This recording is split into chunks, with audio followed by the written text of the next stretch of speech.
of mercenaries that Russia has been using for the entire war. Yeah, no, exactly. Like what I didn't have on my bingo card, right, was Russian mercenary coup, right? I just was not expecting this. This was fun to watch. Not fun, that's the wrong word, but yeah, like interesting this weekend. No. I think you're actually onto something with fun to watch, because I think the entire world is waiting for somebody to do something.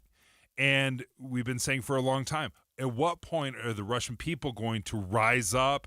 Is it going to be the oligarchy? Is it going to be some of his cabinet, someone close to him? Well, like you said, not on the bingo card. The army that he had just hired, that Putin had hired. Countdown to... We're learning more details of the deadly implosion of the submersible that was, visiting the Titanic. It was called the Titan. 5 people on board died, or believed to be dead. A previous writer of the submersible explained that he had signed a waiver, and on page 1, it had mentioned death, the possibility of dying 3 times on page 1. So we're going to reach out to KSL legal analyst Greg Skordas. Do the families, could they win a lawsuit, even though these individuals knew the risks? Can you still sue? I think, right? The question's going to be how much information asymmetry, Dave, was in that. So were the risks it's hard, you're going in the ocean, that's really scary. But was the risk that the sub wasn't created well, which is what I've been reading, right? So the people have been kind of questioning it wasn't certified. And then I feel like that's a different conversation. And another element to that is I had seen that the year before, they had taken 20-something, 30-something trips to the Titanic. So was it really unsafe, or was it just one unfortunate, and was it negligent? I think ultimately that's where Greg Skordas will chime in on the liability of this company. Launch countdown 1. Republican Representative Chris Stewart, he's leaving Congress in August to care for a sick family member. To replace him, the state has gone into hyperdrive to get a special election rolling. Well, we had the first debates last week, and then by the end of that very same week, we had the GOP convention to see who's going to end up on the primary ballot. Right. No, and I'm sure everyone who's listening was watching Lindsay Aird's tweets, right, all Saturday. I love she started with, I'm going to be here so you all don't have to, and she did such good reporting. I felt like I was there and I knew what was happening, so. And it's good because it was 2 hours away. That's right. Dave and Dujanovic. Special coverage of the top local story. All right, so Chris Stewart represents the 2nd District of Utah. It stretches from Davis County to St. George. Yeah, it's huge. It is enormous.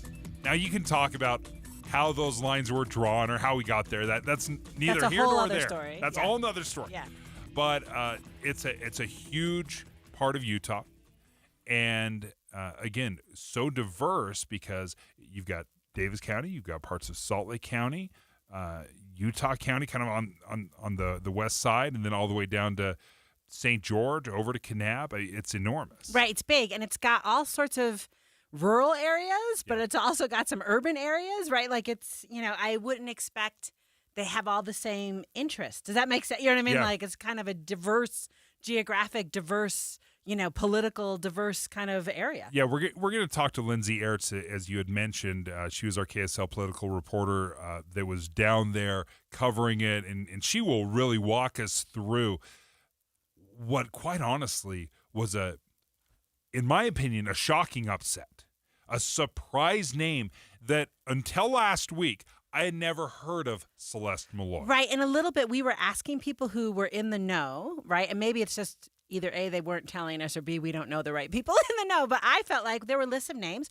and I thought Greg Hughes was a pretty obvious, contender. Former Speaker of the House. Former Speaker, right. And then there was Jordan Hess, who was a former VP for the GOP state party. And I thought, had not heard her name, I think, until I saw someone on Twitter saying Chris Stewart had endorsed her. Does that make sense? Endorsed her, Yeah. Excuse me. So a little bit seems like people in the know knew more than we were hearing last week or the week before. And convention is all about the delegates, right? That's the crucial element of convention. So there's two ways you can get on a primary ballot. You can either get it through the GOP convention, and that's where the delegates vote their favorite person, and that person automatically goes to the primary ballot.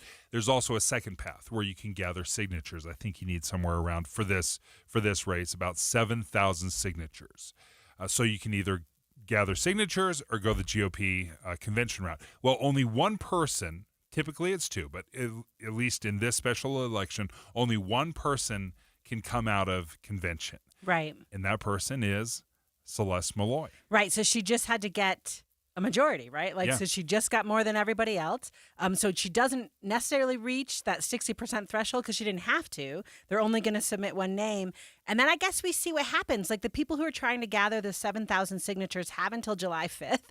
I mean, the fun thing about this, Dave, is all of these are right over holiday weekends, right? So the signature gathering is July 4th. Everyone's gone. The primary is on Labor Day. Everybody's going to be gone, right? And then the general election is going to be Thanksgiving. And maybe people are gone. I don't know. Right? Yeah, they're not you're thinking right. about it. Yeah. Yeah, you look at it like, let's plan it all around Right. the holidays. We're going to give you Thanksgiving off, but we're going to need you back on Black Friday for sure to count the ballots. But one of the stories, and we're going to talk again to Lindsay Aerts. We're going to reach out to the GOP chair here in Utah, Robert Axon, who's planning on joining us. And then also later on in the show, we'll talk to Jordan Hess, who was the crucial candidate that really swung the votes at the very last. Right. Because they went through several rounds. I think it was 5 rounds to finally land on a candidate. Right. No, and I think what I was reading, like I said, I was reading these tweets, and then that he gets up on the stage, right? So I want to ask him, how is that? Did you just show up? It was kind of a surprise for her. Was there some planning that happened at the convention? They had a sense of what was going down. Yeah, it'll be interesting to find out. When we come back, we'll talk to KSL News Radio reporter Lindsay Aerts. She'll join us to bring us all the details of how this voting goes in. Because if you've ever been to a GOP convention, I don't know if it's just a GOP convention. Conventions in general are a little bit of wild, wild west. Yeah, they're crazy. It is pretty wild because in the best ways. In the best ways. Right. I mean, it's democracy in action. But one of the most shocking things for me in the entire part of this story was they hold this in Delta, Utah, population 3,500. Right. My question for Lindsay is was there enough places to eat? I mean, I just can imagine all these people descending on this small town. Yeah, right? pack of lunch. There is no bacon at the local diner. 100% that bacon was gone. All the bacon and eggs. Lindsay Aerts joins us next. Dave and Dujanovic. Before Dave and Debbie get started each day, this station is all news all morning. And later today, we follow up on those stories as you drive home. Get important news all morning and all afternoon. Here on KSL News Radio. Summer celebrations are almost here. You can light off your own fireworks until 11 p.m. on the 2nd, 3rd, and 5th, midnight on the 4th. And the fireworks stands are open. Even if it's green, it can still burn. Don't burn down Utah. And come here for updates on safety and restrictions. KSL News Radio, your summertime fun companion for news. I can't wait for what's next. Even with higher stroke risk due to atrial fibrillation, an irregular heartbeat not caused by a heart valve problem. Eliquis, the Pixaban tablets, reduces stroke risk. It's the #1 cardiologist prescribed blood thinner. Don't stop taking prescription Eliquis without talking to your doctor, as this may increase your risk of stroke.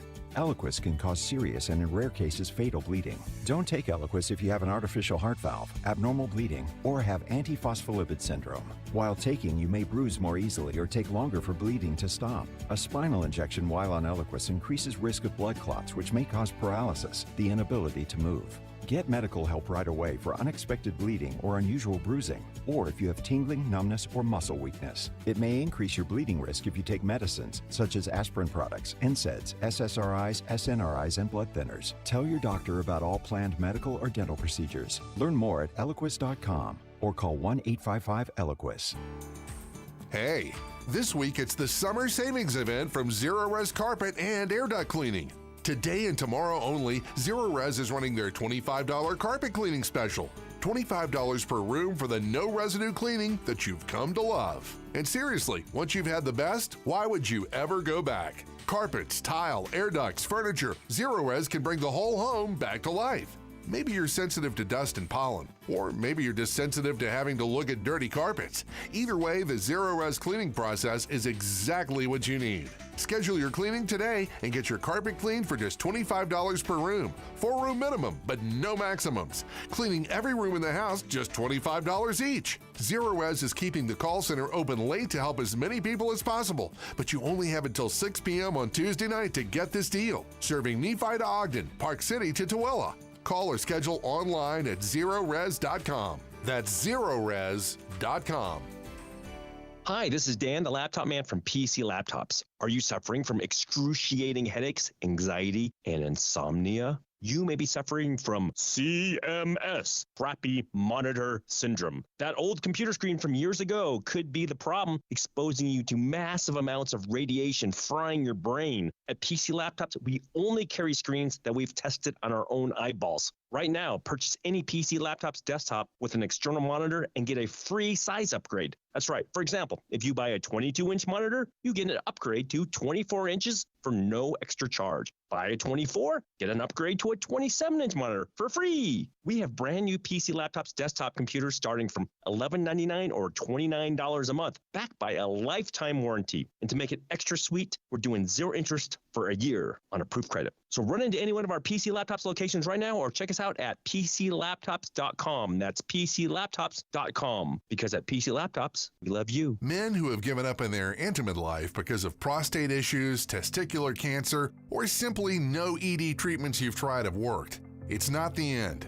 At Summit Men's Health, they have a customized approach for each individual patient to get results they desire and deserve. Stop wasting your time and money with treatments that don't work for most men, like Shockwave, Viagra, or the shots. Summit Men's Health guarantees results in your first visit or you don't pay. Call Summit Men's Health today and get the spark back in your relationship. Summit Men's Health, 435-500-2750. They're so confident this will work for you, they promise if you don't get results in your first visit, Summit Men's Health will pay you $500 cash, no questions asked. Call Summit Men's Health today at 435-500-2750 to get the passion back in your love life. Call Summit Men's Health at 435-500-2750.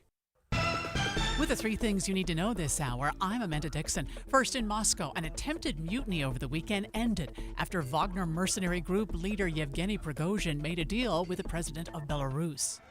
Second, many U.S. cities are trying to stop the construction of new drive-thrus due to traffic problems caused by long lines. And third, Pizza Hut is promoting the new Teenage Mutant Ninja Turtles movie with a unique delivery system using the subways of New York City. Right now it's 73 degrees in Salt Lake City. Back to Dave and Dujanovic on KSL News Radio. Dave and Dujanovic. Special coverage of the top local story. If you're a political wonk, if you like the nerdy stuff, if you're involved, this was a great weekend. This was a great weekend because... Yeah. Whew, okay, well, let's try to catch you up a little bit. Leah Murray filling in for Debbie Dujanovic today. I believe you're hosting KSL at night as well. I am tonight. That's you got right. Double dipping? I am. You know what? When 3 hours of Leah's not enough, we're like full on 5 hours. I'm going to buy you all the Red Bull. Just so you know. That's what I need. On demand, as many Red Bull as you need today. I'll put it on the company credit card too.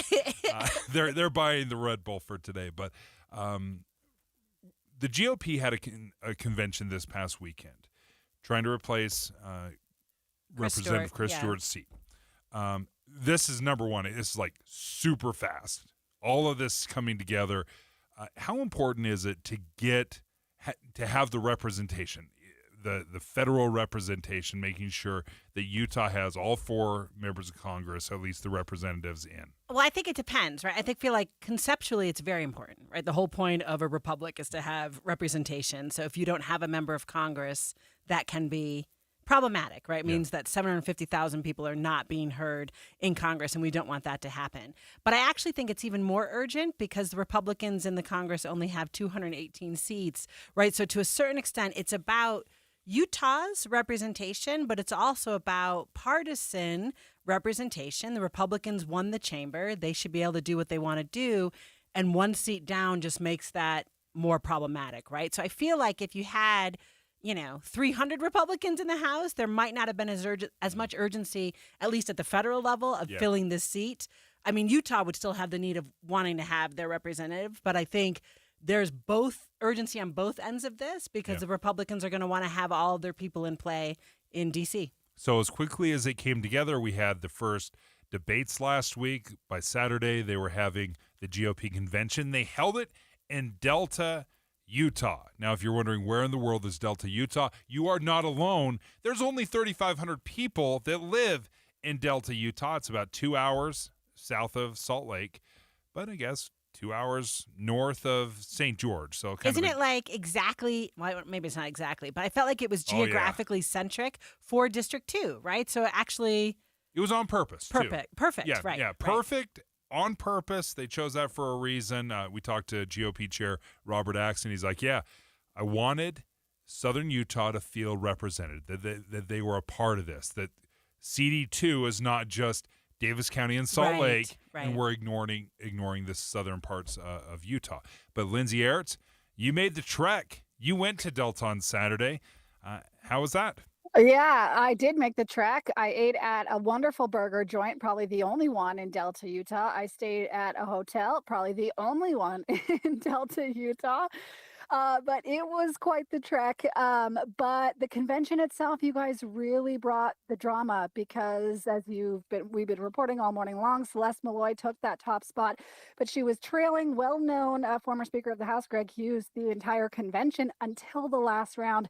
And it was really this pivotal moment when Jordan Hess got up on stage, endorsed Malloy and said it's time that Southern Utah have some representation. Malloy is from Cedar City and Hess is from Washington County, from St. George area, I believe. And so that Southern Utah effect really did put Malloy over the top. So Lindsay, talk to me about it, because I was following your tweets when I was flying home from the East Coast Saturday night. So kind of watching what you're doing. So you were in the room, you're feeling the vibe. Do you have a sense of why Jordan Hess did that, right? Did he just see that he wasn't going to get the numbers to be the one who's coming out? Because I appreciate your point. He got eliminated. He got eliminated in the round before, and he was not competing anymore. And once he was eliminated, obviously, he can't win. And so, yes, there were some other candidates before that who got up on stage and just knew they didn't have the votes. So they, bowed out and endorsed another candidate.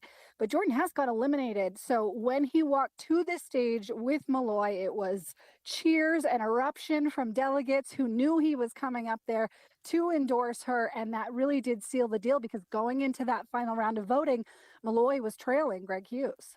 And we will speak to Jordan Hess at 11:50, so in a couple hours from now, and get behind the scenes of what went on and what led up to that. Did you have a chance to talk to him or to Celeste afterwards?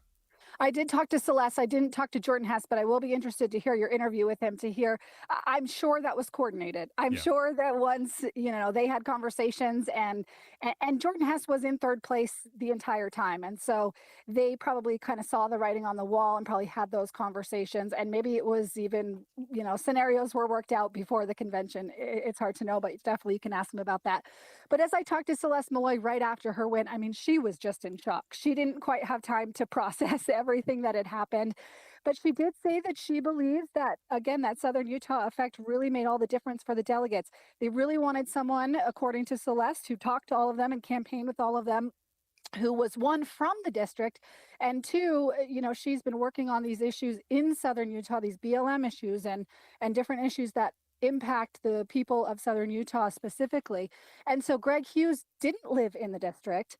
He doesn't live in the district. And that was just kind of one of those, points that really solidified it for at least 52% of the delegates who voted.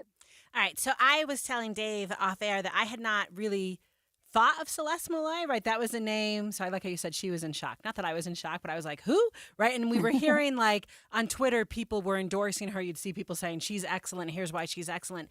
Did you have a feeling going into it that she was a name that everyone there knew, even though I was not thinking of her in the last couple of weeks?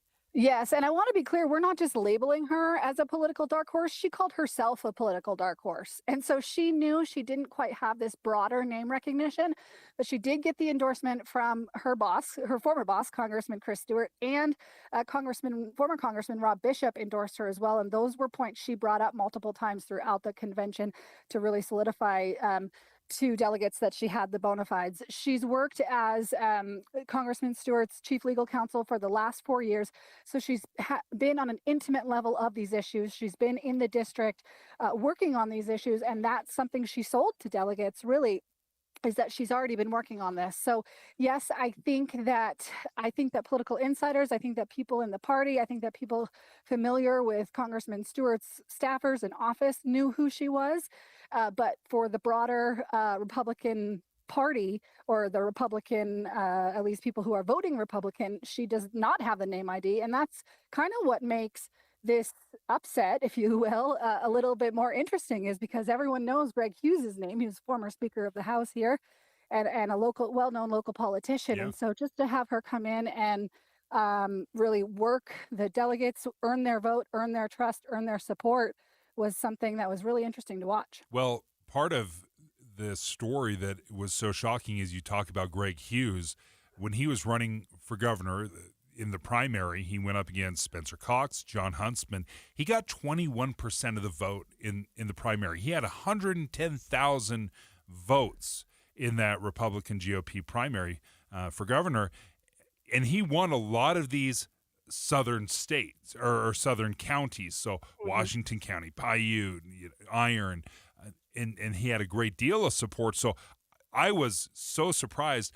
What was his reaction to, again, every good upset story has a, has the shocking upset. Yeah, and yeah. What was his reaction? When I talked to Greg Hughes right after the vote, obviously he was disappointed, and he said as much, but he did not regret, he said, going the convention-only route. As you know, you have multiple paths to get to the ballot, and the other route is signature gathering. Delegates don't view signature gathering too kindly. They tend to punish signature gathering candidates. But Greg Hughes really believes in the caucus convention system, and so he put his trust and faith in the delegates to elect him. He believed he could resonate with their message, and he talked about all the meetings he had and the dozens and dozens and hundreds of phone calls he made and meetings he had. And so he really wasn't soured on the process. He doesn't regret going the convention only route, despite not having that insurance policy, if you will, to still qualify for the ballot.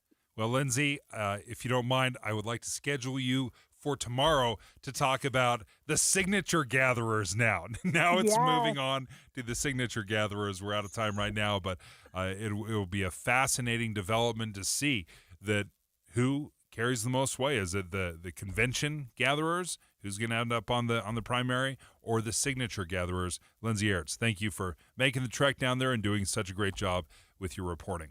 When we come back, Representative Blake Moore called the IRS whistleblower testimony on Hunter Biden's investigation highly disturbing. Moore joins us next with his insight. 9:30 at KSL News Radio. I'm Amanda Dixon. KSL's top story this hour, a relative unknown is now headed to the ballot to replace Congressman Chris Stewart.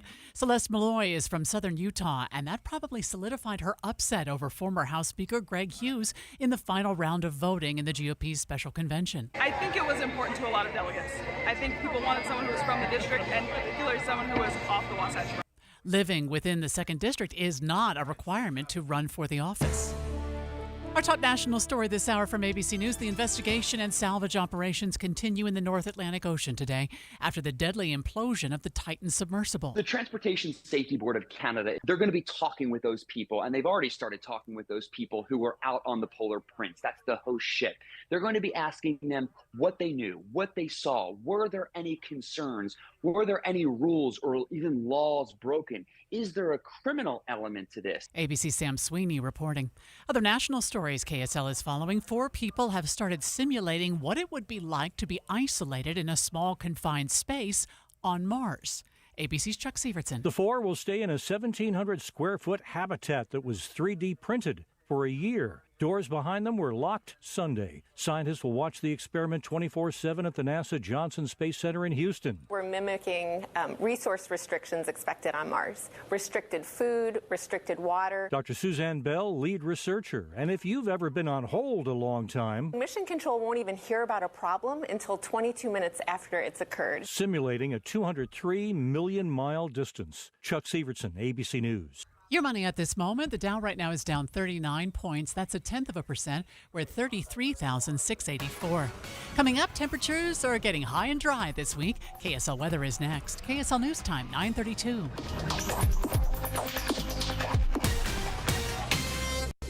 What do you need to hear in the morning to feel ready for the day? Important news that happened overnight, the traffic you'll hit on the roads. You'll be ready for your day with us. Join Utah's Morning News 5 to 9 on KSL News Radio. I've been telling you guys about Free Frazzle Friday all month long, and there's one left. There's one Friday left where you can test out a new Frazzle flavor. If you're not quite sure what Frazzle is, it's a slushie. It's great. The summer is hot. It's sweaty. It's miserable. You want to get rehydrated, refreshed, maybe a little bit of a sugar bump as well. Well, I like to go to Maverick. They're all over the place. So Maverick, Top Stop, Jack's, tons of places carry the Frazzle brand. But on Fridays, all month of June, you can go in, get a free 12-ounce Frazzle. I love the Pog. The Simply Mango was out the other day. I mean, they had emptied it clean. So everyone loves the Simply Mango. The Pina Colada is really tasty as well. So if you want to go test it out, try a delicious slushie this summer. Go to whatever spot. Go to freefrazzle.com to find out what location is offering the Frazzle. So go there, test it out. You'll love it. It tastes great. And you got 1 week left. You got one Friday left. So check it out, frazzle.com. freefrazzlefriday.com. Smart, connected, modern. Discover life-enhancing independent living services at Trio South Ogden. They do things a little differently there because you're different. With everything you need to support your best self, you'll find that joy isn't just for the young, it's for the young of heart. Trio South Ogden's signature programs provide a unique approach to wellness that brings living well and well-being to life. To learn more, contact Trio South Ogden at 801-475-4004 or visit triosouthodden.com. Where do you go to celebrate Independence Day in a big way without the big budget? Fun, food, a ping pong ball drop with prizes, and of course an incredible fireworks display, a free concert at 7:30, and more. You go to Bear Lake. She got the blue jeans painted on tight. Everybody wants on a Saturday night. She got the Celebrate freedom this year in beautiful Bear Lake with country music star David Nail live. Monday, July 3rd at Heritage Park in Garden City at Bear Lake. Bring your blankets, bring your lawn chairs. Activities start at 4. The free concert starts at 7:30. Yes, it's free. Food, fun, and fireworks. And live music from country music star David Nail. Monday, July 3rd. For lodging and more information, go to bearlake.org. Emergency traffic and weather brought to you by Granite Credit Union's high yield savings certificates. And here's Heather Kelly. Well, Davis County drivers are finally getting a little bit of relief now that the crash southbound I-15 at Layton Parkway is cleared. Unfortunately, it's going to take time for these delays to clear out. They still stretch back into Clearfield, and now it's very slow as you head all the way to the Kaysville Ponds. But at least all lanes of travel are open. You're moving a little bit better than you were 20 minutes ago or so. The rest of the drive in the Salt Lake Valley is looking pretty good, especially if you're sticking to the freeways, I-15, the West Side Belt, and the 201 freeway. Premium checking from America First is more than a regular account. In fact, it's so loaded with benefits and features, it was voted Best Perks by Money.com. Apply for it today at AmericaFirst.com. Heather Kelly in the KSL Traffic Center. KSL weather now. It's mostly sunny right now with a light south breeze and a high of 91 today. Our temperature downtown Salt Lake City at this hour, 77 degrees at KSL News Radio, 102.7 FM, 1160 AM, and KSLNewsRadio.com. Your all-day companion for news. Dave and Dujanovic. Special coverage of the top national story. Welcome to the show, Dave Noriega, and filling in for Debbie Dujanovic is Leah Murray, hosting KSL at night tonight as well. So double dipping, Leah. Thank you so much. This is great. Okay, so first of all, is there anything you want less in this world than for a family member or a parent to run for political office? Wow. Because I'm terrified, like, no matter what happens, like, if you have a family member that runs for political office, gets elected, now all of a sudden you're free game as well. Well, yeah, but if you're misbehaving, you would have been free game anyway, right, Dave? That's true. If you're breaking the law, you're breaking the law. Okay. Now I think we're getting somewhere. I agree. Wrong is wrong, right is right. Right. We want to make sure, and this is something I've always been concerned about in the justice system in general. Is there one set of rules for the rich and the powerful? Is there another set of rules for me? That is a two-tiered justice system that I despise, and I worry about it. I worry that if you're rich and you're powerful, that you get off while schlubs like me end up in prison. Right. But I think, so how do I say, it shouldn't be that way. Yeah. But I think, I was thinking over the weekend watching like one of those 30 on 30s, right? O.J. Simpson got off like 30 years ago, and the answer is, it is that way, right? Wealthy people generally have better coverage in our justice system. It shouldn't be that way, but I think it does happen. We just saw it from Representative Blake Moore. We've been talking about Congressional District 2 for so long. We forgot there's other districts in Utah. So Congressional District 1, Blake Moore, representative, was part of this Ways and Means testimony, and he released a statement that says, "I strongly believe the federal government has given preferential treatment to the current president's son," speaking of Hunter Biden. Joining us right now is Representative Blake Moore. Thanks for joining us, Representative. Thank you, and I know how my wife would answer your first question. Do you ever want someone in your family to run for political office? Absolutely not, I'm guessing.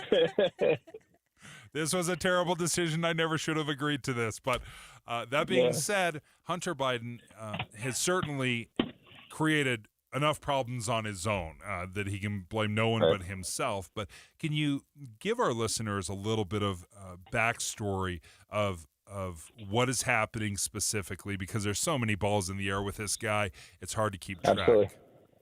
Yeah, and no short of the news lately too, with the Titanic and then Wagner Group and everything. Yeah. This is really really important, and I've been heavily focused on it because it came out of my committee. Well, our committee, the Ways and Means, has jurisdiction over the IRS, and so over the last several months, there has been 2 IRS whistleblowers that our chairman has been interviewing, and they worked with the Democratic lead on the Senate side of the Finance Committee, which also has jurisdiction. And so that's been brewing for the last couple months. About 10 days ago, I was given a private briefing, confidential briefing of the whistleblower testimony, and then we had to be very quiet. We had to be silent until we released it, or whether we voted to release it last Thursday, a few days ago.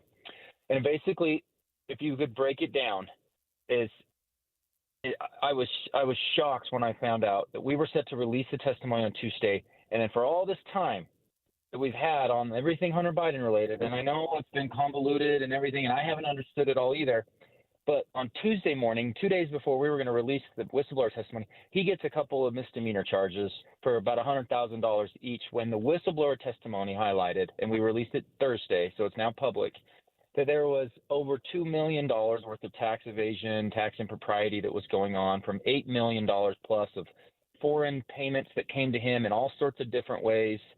Some really nefarious things like Porsches and diamonds and all the stuff you hear about in movies that actually played out. And my major concern, like you said, is just, has it been treated differently? And this spans toward even into the Trump administration too. Has the DOJ been treating Hunter Biden differently by the Delaware regional sort of Department of Justice individual? There's 2 individuals there, Wolf and Weiss. And there's some discrepancies on how this has been played out. Weiss had asked for special prosecutor jurisdiction. I actually requested that over a year ago in a letter to the Department of Justice with several other of my colleagues saying, look, this needs a special investigator. There's conflicts of interest here. We have to pull this out. And then the very week that we're going to release the testimony, some of which have been reported, because one of the two whistleblowers went public, and he did that more so to kind of to save him. His attorney I suggested he do that, and there's just discrepancies in how this has been handled, and that's the part that I want to get out of this is we have released this testimony. I want this taken into consideration as this continual plea arrangement plays out, because he's set to plea, and I don't think it should be finalized yet. I think that there's more there, and it needs to be flushed out, and at least the American people need to know whether or not, okay, well, this is true, but it's timed out, and the statute of limitations is up on it. So there's a lot going on, and it was a fascinating experience to be involved in releasing private whistleblower information. Yeah, so Representative Moore, I totally understand that your committee of the Ways and Means has oversight authority over the IRS, but I feel like what you're talking about, right, is the DOJ and it's slow walking some of this. So how does this work next? Like, do you connect with the Judiciary Committee to try to get some oversight leveraged in that way? Or does your committee still have authority to be able to keep working because the whistleblowers inside of the IRS? Our committee is the only committee that could release the testimony because it's from IRS employees. These are IRS employees. They're brave. They've done an exceptional job. I feel like from my view of it, from my colleagues' view of it, they've got credible testimony. But yes, this could bleed into other areas of jurisdiction, particularly Department of Justice and the Judiciary Committee and things like that. But we are the ones that have to release it to make it public. I think the IRS, if I look at it objectively, IRS has done good work on identifying all these streams of income that Hunter Biden had received. And the question becomes, has the DOJ slow-walked it? Have they been political in their approach to it? Has this investigator, who was a Trump appointee, Weiss, the FBI, the DOJ investigator, now that it's a Biden administration, has there been changes in his approach? He wanted to be a special prosecutor to have all the reins. He's saying now that he has had full authority, but the whistleblowers are saying that he requested to move it to different jurisdictions.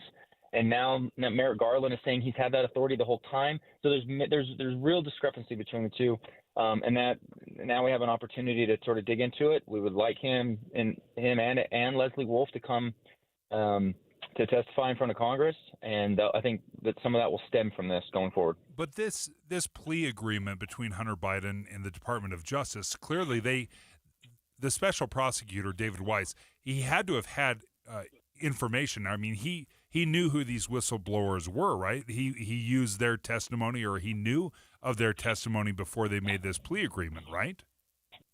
Absolutely. And Americans need to look back and say, okay, so if the current president's son is being prosecuted, he is being investigated, and he has been indicted, right, on 2 misdemeanor charges and a gun felony charge. The whistleblower testimony discusses these IRS employees. They thought they should have been pushing for more. There is far more unpaid taxes than what he is being charged for. And that's the point that I don't have any insight into, is what came about this in this determining his criminality, Hunter Biden's criminality, on these charges that were announced last Tuesday. That's the part that I think there's a little bit of a rub. The IRS people are saying there should be more. There's far more here. Others have been prosecuted for more. There's people that have been in jail for this, over $2 million in tax evasion. Like that's criminal time. For these to be brushed off as misdemeanors, this, in my opinion, seems very light for Hunter Biden. Once this plea agreement is signed, sealed, and delivered, is there any way to go back to it, or is this chapter of the Hunter Biden story over? I don't know. I'm not. That's not my expertise on the legal matters. I don't know what could be brought up. I do know that the allegations of the whistleblowers, some of them have reached a statute of limitations. They've been timed out. I mean, this is going on since 2014, and I think that's the part to remember. And the part that frustrates me is, I mean, Hunter Biden was not, from my understanding, he was not qualified to be making that much money from all these foreign entities. There is obviously known influence. Now, political individuals, they have influence. They get done with politics and they go off and do book deals and sign things, and they go into lobbying. There's so much that goes on there. It's very hazy as to what influence Hunter Biden felt, or these individuals like Burisma felt like Hunter Biden had with a relationship with his dad. That's the part that's still unclear as to, if there's criminality there as well, which it needs to be sussed out as much as possible. Representative Blake Moore, thank you for joining us. We appreciate your time and for reaching out. And, trading on the family name, Leah, that is a tale as old as time. It's been going on for And it's not okay. forever. And Congress should be paying attention to it and calling it out. Dave and Dujanovic. Hey, stay right here for more of Dave and Dujanovic. And tomorrow morning, come back here for news, traffic updates, and reliable weather. Join us to have a listen. Tim and Amanda. Your morning companions for news. What's up, everybody? I'm Mike Wilson with Any Hour Services, and if you have a drain that's clogged or backed up, after you've tried the plungers and products, the next step usually involves some kind of drain snake or cabling equipment. You see, sometimes the blockage is far enough down the line that you need special equipment that most homeowners just don't have. That's where the Drains Department at Any Hour Services can help.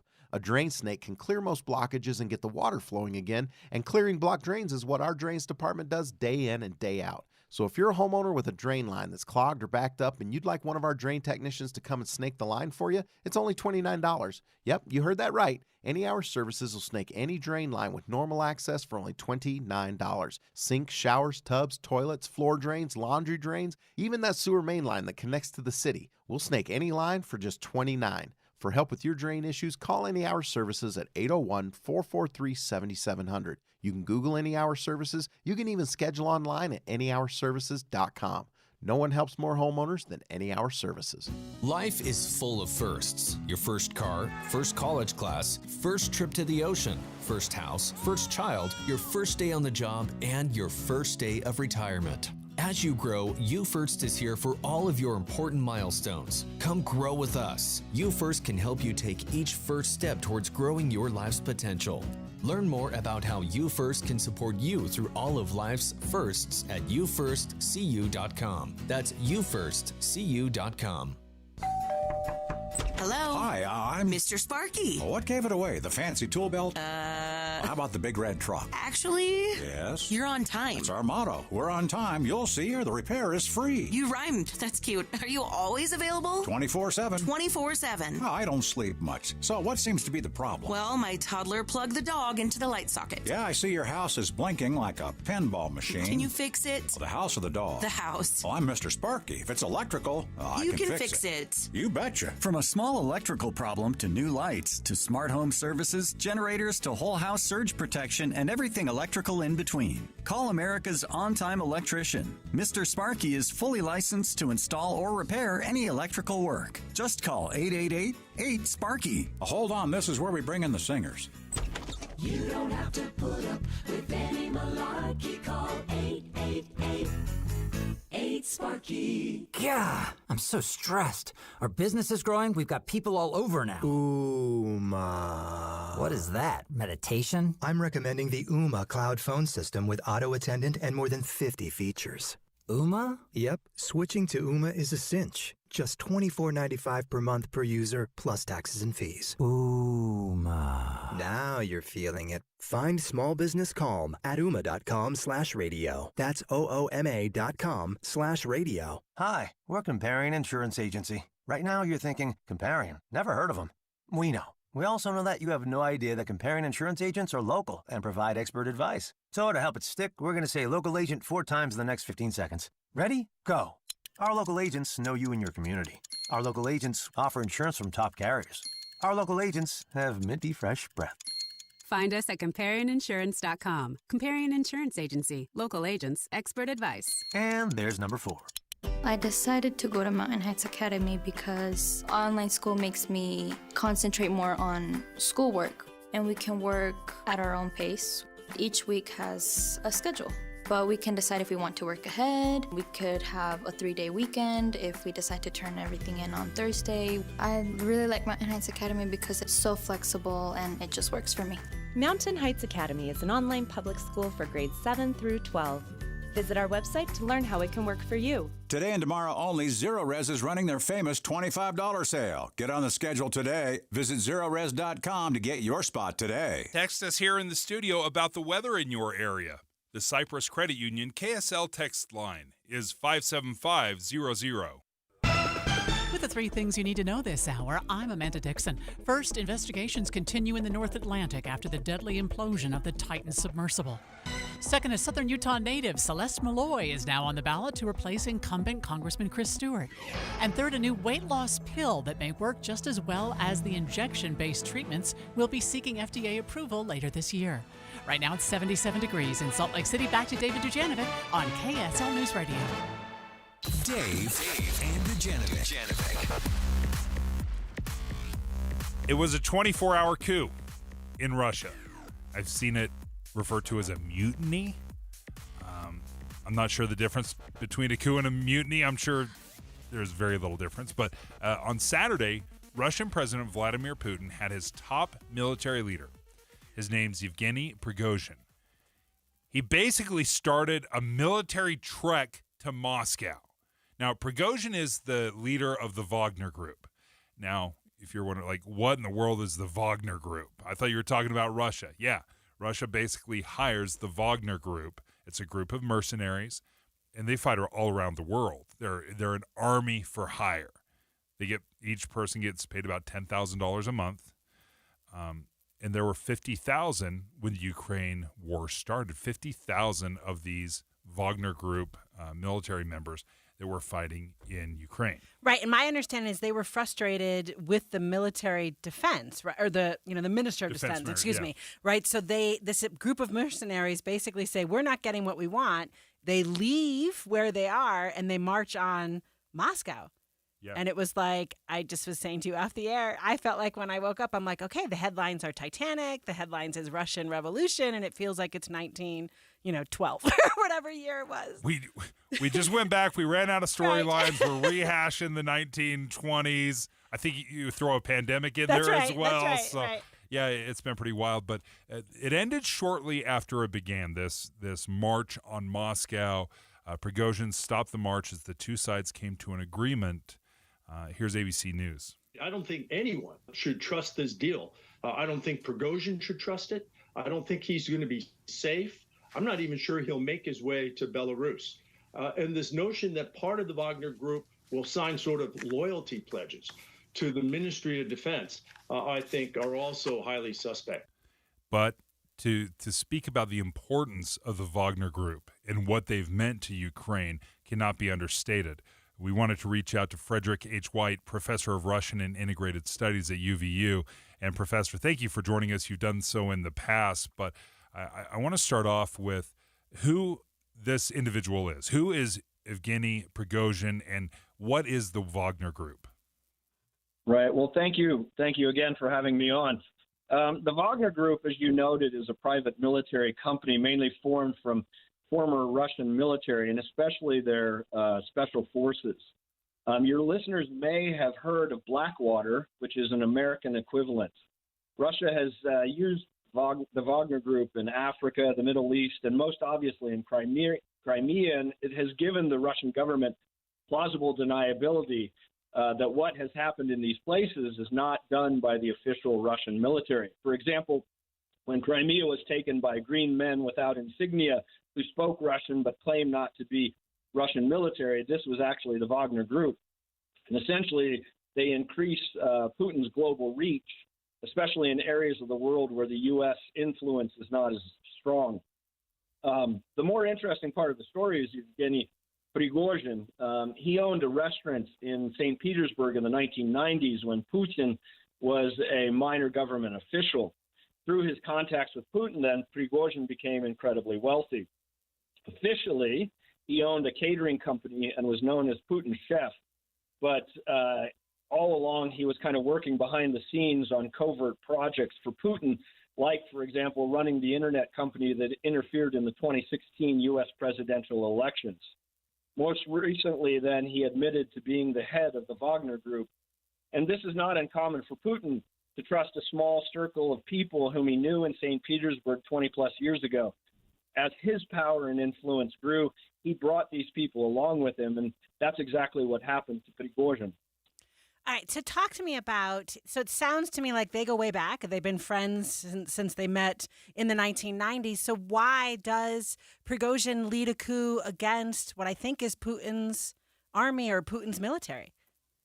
Yeah, so I think it's important that we note that according to Prigozhin, the coup was not against Putin or even specifically his government. Prigozhin made it clear that his fight was actually with the Russian military high command. This would be something like if the leader of Blackwater led a coup not against President Biden, but specifically against Lloyd Austin and General Mark Milley. This would be the comparison point. For quite some time, there's been three main factions vying for power within Russia. The first group you could look at is the security forces, the former KGB, now called the FSB. There was the Russian military, and then the Wagner group would be the third group. And Putin had been using the Wagner group to destabilize those in the other two groups who were possibly vying for power. However, as Prigozhin became more and more important for the Russian effort in Ukraine, he came into increasing conflict with the Russian military high command, specifically with Sergei Shoigu, who is also very close to Putin, and General Valery Gerasimov. And the coup was really, I would argue, an attempt to supplant Shoigu and possibly Gerasimov.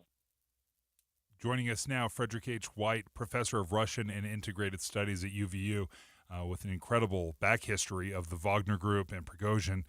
In the final minute that we have, can you give us an idea where does this leave the relationship between Prigozhin and Putin? Yeah, I think it shows that Putin is not in complete control now over the various factions if they're actually in open conflict with each other.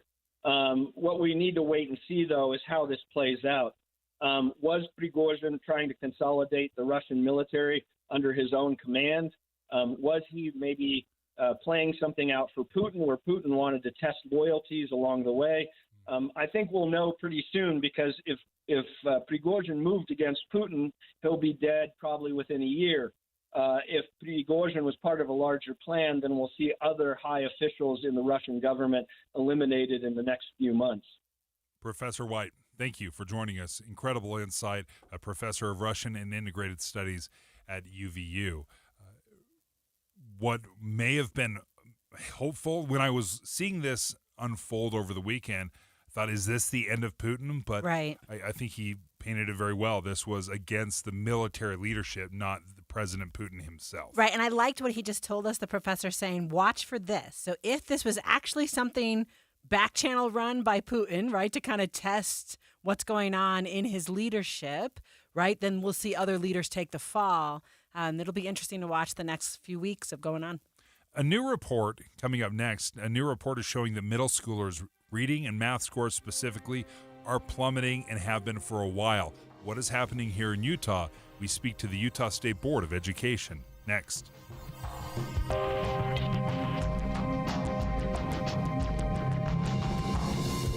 KSL FM Midvale, KSL Salt Lake City. Listen on the KSL News Radio app and in your car at 102.7 FM. KSL News Radio, your all-day companion for news.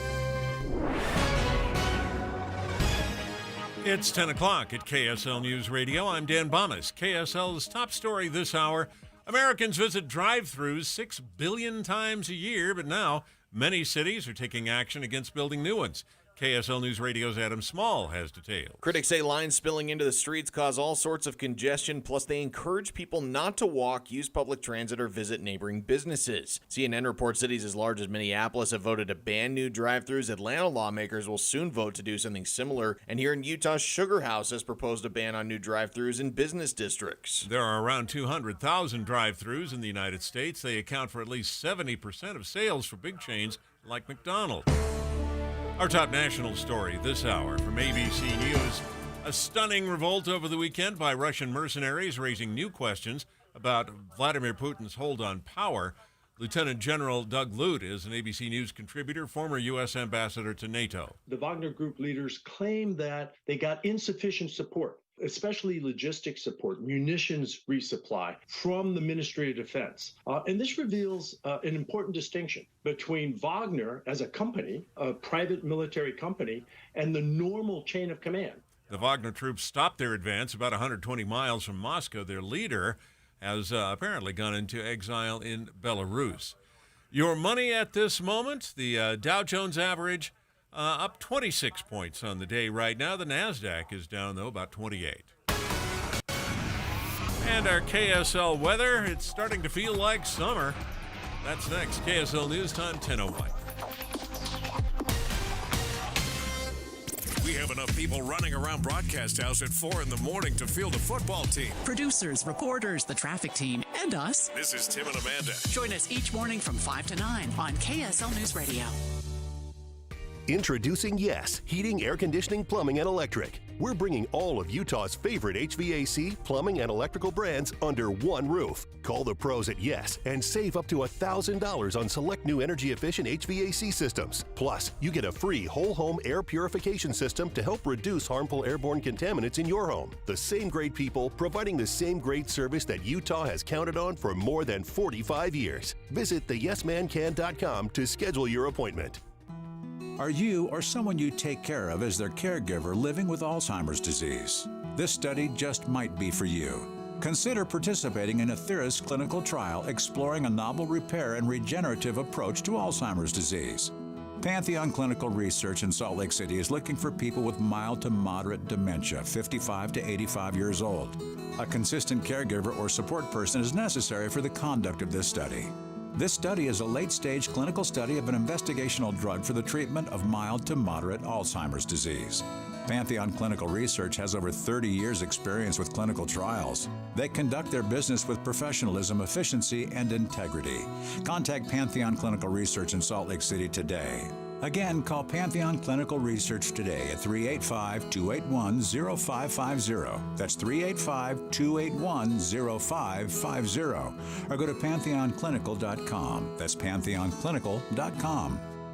With the economy the way it is, you're probably staying put. So invest in your home, your number one asset, with beautiful custom replacement windows from Advanced Window Products. They're a local Utah company building beautiful vinyl framed and insulated double pane windows for 37 years right here in Salt Lake City. Advanced Window Products will save you money on your energy bill. Get security features to keep your family safe. And at Advanced Window Products, it's all custom. And the best part? They're local. They build the windows, they install the windows, and they guarantee them for life. So there's no middleman markup. You save on the highest quality windows in Utah. Plus, Rocky Mountain and Dominion offer rebates. For a limited time, they offer 60-month 0% financing. And right now, get $2,000 off 10 windows or more. They're working 8 weeks out. So make the call now. Advanced Window Products, 801-850-9100. That's 801-850-9100, or visit advancedwindowsusa.com.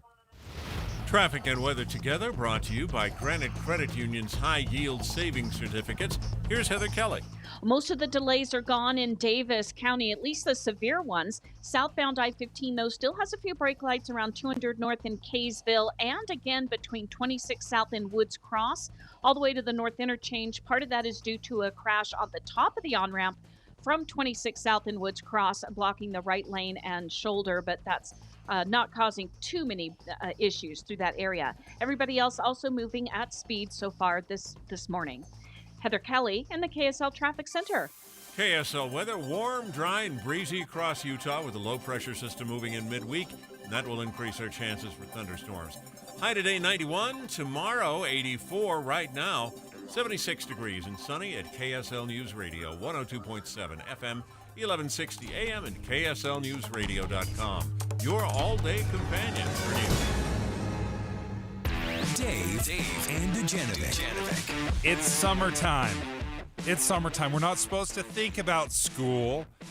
Our kids certainly don't want to think about school, but we're going to talk about education. We're going to talk about school because your kids, if they're Americans, their test scores, especially in math and reading, are bad and significantly worse than last year. This is a decade-long free fall, Leah. Right, decline that I think a lot of people want to blame everything on the pandemic. Yeah. But I don't think you really can, right? Because I think it predates, like you just said, decades-long free, like a 10-year free fall. So that predates the pandemic. We're kind of out of the pandemic now, and it's still going down. It's very easy to use the pandemic as an excuse, but we are so far removed from it, at least a couple years. And I don't want to discount the slide back of the pandemic, but you make a great point. This has been going on for a long time. The findings come from a test known as the Nation's Report Card. It's a continuous national assessment of 13-year-olds. So I think it says 8th graders. Right. Results are distributed by the Department of Education, and what they found is average math scores for 13-year-olds, 9 points have dropped. They've dropped 9 points from 2019 to now. Average score for, was that reading scores, a 4-point drop. And this is 8,700 students that have taken the assessment. It's 460 schools across the country. So this is not an insignificant assessment. Right. And what I think is also interesting is it's across all of the groups, right? So we're not looking and saying, rural areas, girls, or, right? Do you know what I mean? Urban areas, boys. It is all the groups, all the genders across urban, suburban, rural areas, everywhere. It's just been a decline. So what is going on here in Utah? Lindsay Henderson is with Utah State Board of Education, secondary mathematics specialist. Lindsay, thank you for joining us. What are we seeing here in Utah? Thanks so much, Dave and Leah. I'm really pleased to be here to share the bright, positive story of Utah and Utah students. All right. Because I set it up in a pretty dark way. I mean, it was like hellfire and brimstone. Okay, so there's a silver lining apparently. All right, let's hear it. Oh, I think it's a golden lining. In Utah, we're an outlier in statistics. We were the only state that in the entire nation, the Department of Defense was the other entity that achieved what we achieved, that our NAEP scores did not decrease in 8th grade math from pre-pandemic to post-pandemic. We maintained the same. Now, you could argue that we always want growth in our students, but with a major global crisis like the pandemic, to maintain the same scores, no statistically significant decline between those 2 years is huge. And I just have to give a big shout out to our amazing educators and our amazing families who helped to support that no change in scores from pre-pandemic to post-pandemic. So, Lindsay, I'm not going to pick on you for using the pandemic, but I appreciate it. That was a major disruptive event, and I think it makes sense to think about it as an intervening variable to see what's going on. So just talk to me about what do you think Utah did differently, right? So if there's something that's so unique about us that we're the gold lining, I like that, better than a silver lining, we're the gold lining. What was deployed here? What makes us better? Well, I think our response to, a disruption was really unique. We leveraged, I believe it was $9 million of funds from our federal emergency partners to help get kids access to technology, to help get infrastructure in place so that everybody had internet and things of that nature. I saw principals driving their cars to take lunches to kids at their homes during the pandemic when schools were shut down. It was just an amazing mobilization of community. I think Utah's really great in the community support, how we all come together and really try to get through things together. I love that about our culture here in Utah. And it's hard to ascribe our system's so big in education, especially in math. It's hard to draw causation or correlation between any particular thing. We have several unique features of our system that I think makes us stand out from the rest of the United States. For example, we have integrated standards in high school and junior high, and those integrated standards help teachers to draw rich connections between algebra and geometry and statistics. And a lot of other places, those subjects are siloed, and so you get a really rich experience in statistics, but you don't see how it relates to algebra or geometry. So that setup sets a lot of kids up for success here in Utah. And we also progress all of our students along with their grade level peers. We have a significant body of research that shows that retaining kids until they pass a class does negative damage to them. It's horrible. And so putting support structures in place like just-in-time supports to help kids reach grade level content, I think is another shining aspect of our amazing secondary math system that helped to maintain our no decline in scores. Lindsay Henderson is with the Utah State Board of Education. The reason we're speaking to her right now is because there was this Nation's Report Card report that came out and was talking about the free fall nationwide in math and reading scores. Utah is kind of an aberration. We have not seen these similar decades long, or at least free fall from at least the pandemic. What do you make, though? Again, understanding national trends and understanding that, this very well could affect us here in Utah. What is the theory out there? What's the hypothesis when it comes to this free fall in math and reading scores specifically? That's a really great question. It's very big. Yeah. I think that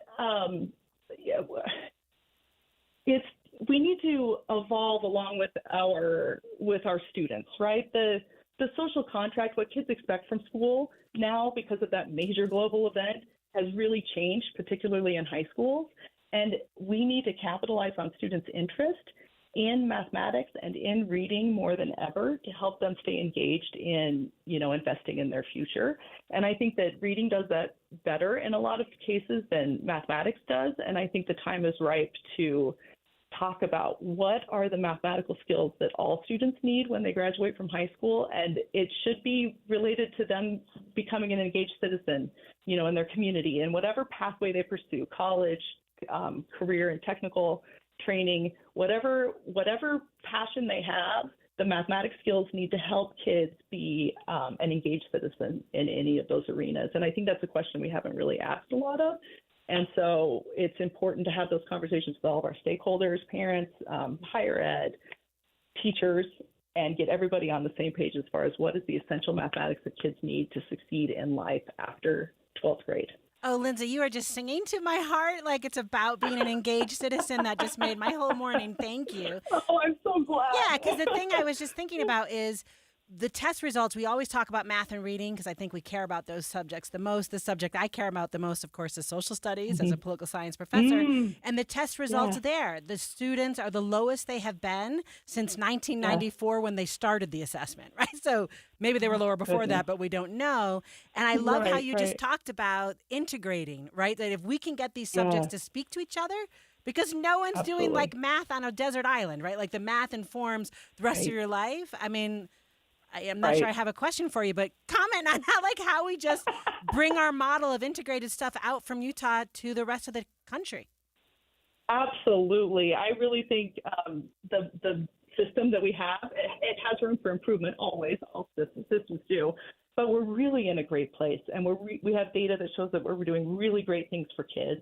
And so we want to keep that trajectory going. And I think what you said about engaged citizenship and getting integration, not just in mathematics and content across mathematics, but in all subject areas is so important. Lindsay Henderson, thank you for joining us from the Utah State Board of Education. Refreshing that we had some good news. Are you persuaded? In some ways. Okay. I think what concerns me when we see this, or especially over the last decade, I don't think it's coincidence that these plummeting math scores, reading scores, really mirrors the invention of the iPhone, technology, smartphones in our hands, and you're like screen time, Dave. You blame everything on screen time. I will tell you the access has been incredible as far as connection and information at your fingertips. I've also seen a prevalence of cheating. I have a lot of high school kid friends. I've worked with softball kids for years and years. And the amount of cheating that goes on because of those smartphones, how easily it is to take a picture of something, to send it to a group chat. My fear is technology is getting us good grades.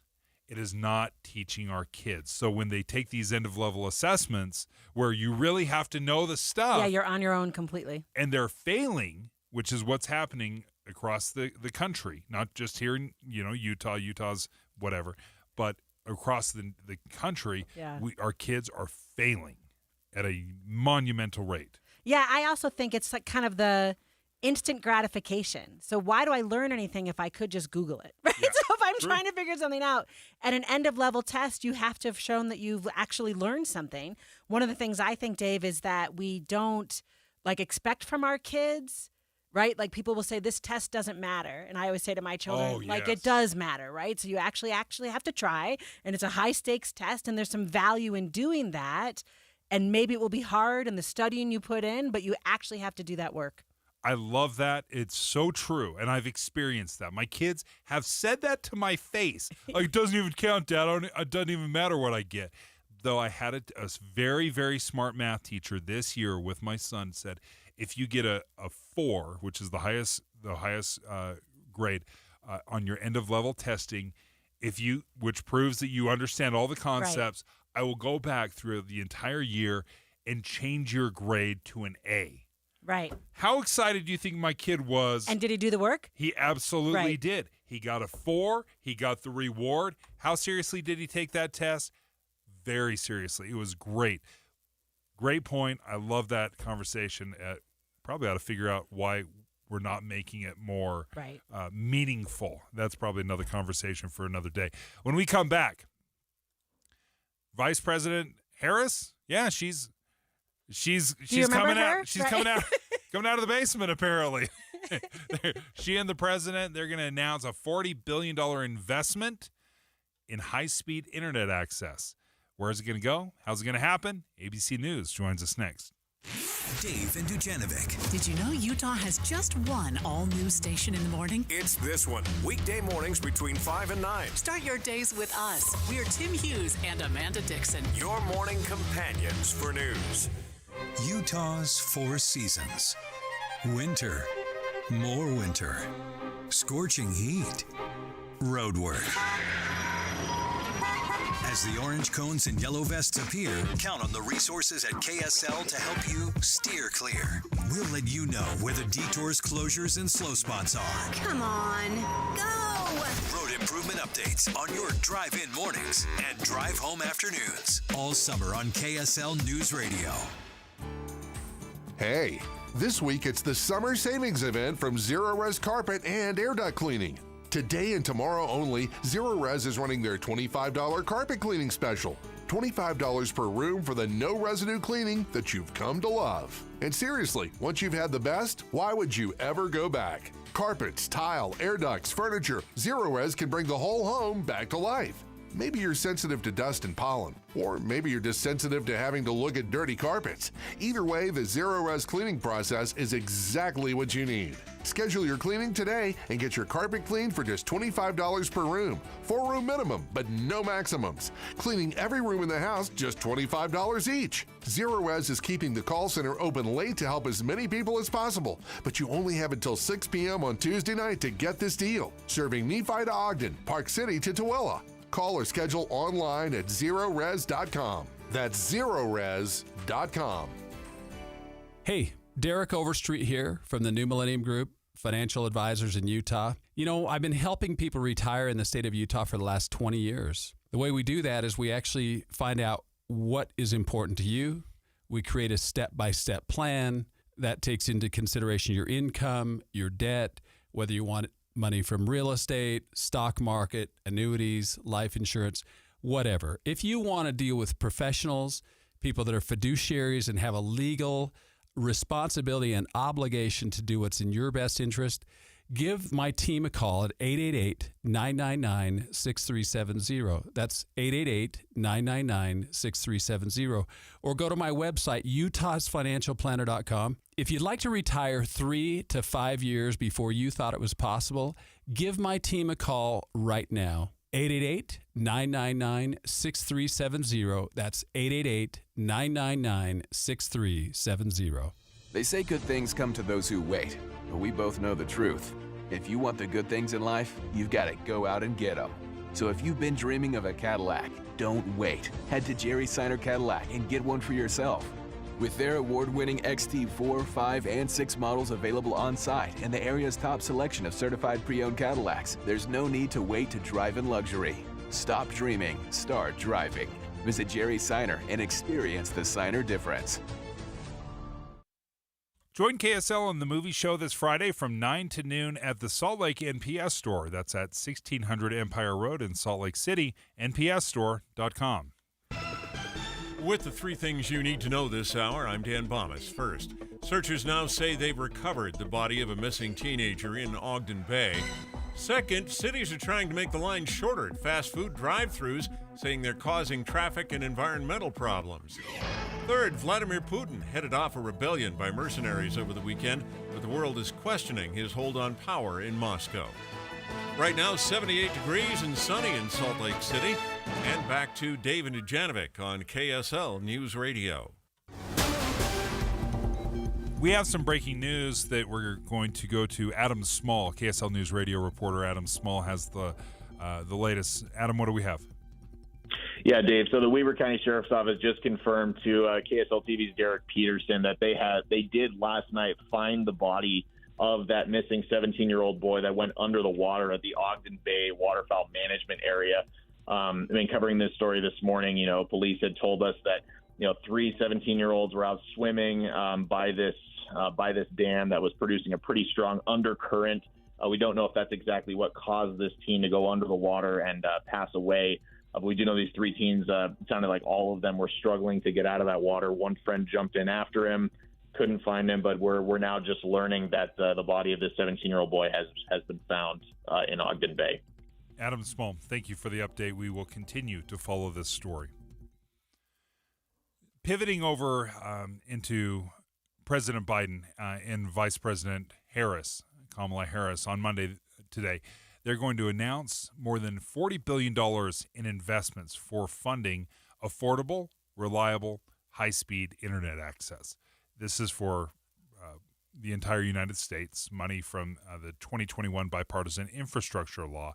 And this was hundreds of billions of dollars, Leah, that was being set aside for infrastructure. And now high-speed internet access is being included in infrastructure. Right, which that kind of makes sense to me, right? A little bit, I think. Totally. I feel like the world without access, and that digital divide that we talk about in communities that don't have whatever it is, whether it's like satellite or cable or, any place if it's clean water or internet access, whatever it might be. That's right. Yeah. That we've got to be talking about, I think, information as part of that infrastructure as well. Joining us now, ABC News correspondent Lindsay Watts out of Washington. Tell us more, Lindsay, about what this $40 billion will go to. Dave and Leah, the intention here is to bring the internet to every household and small business. An administration official tells ABC News that every state is guaranteed to get at least $100 million. Some are actually going to be getting more, just depending on need. This is the largest ever federal effort to help the millions of families and businesses that currently don't have reliable internet access. The announcement is actually underway right now. It started maybe 10 minutes ago.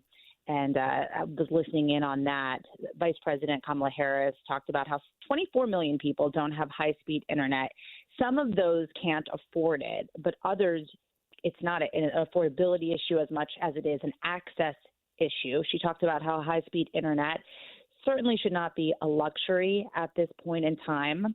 It was interesting. There was an administration official who spoke about how he moved to Culpeper County, Virginia, which is like the deep suburbs of D.C. It's pretty far out there. It's probably an hour and a half away.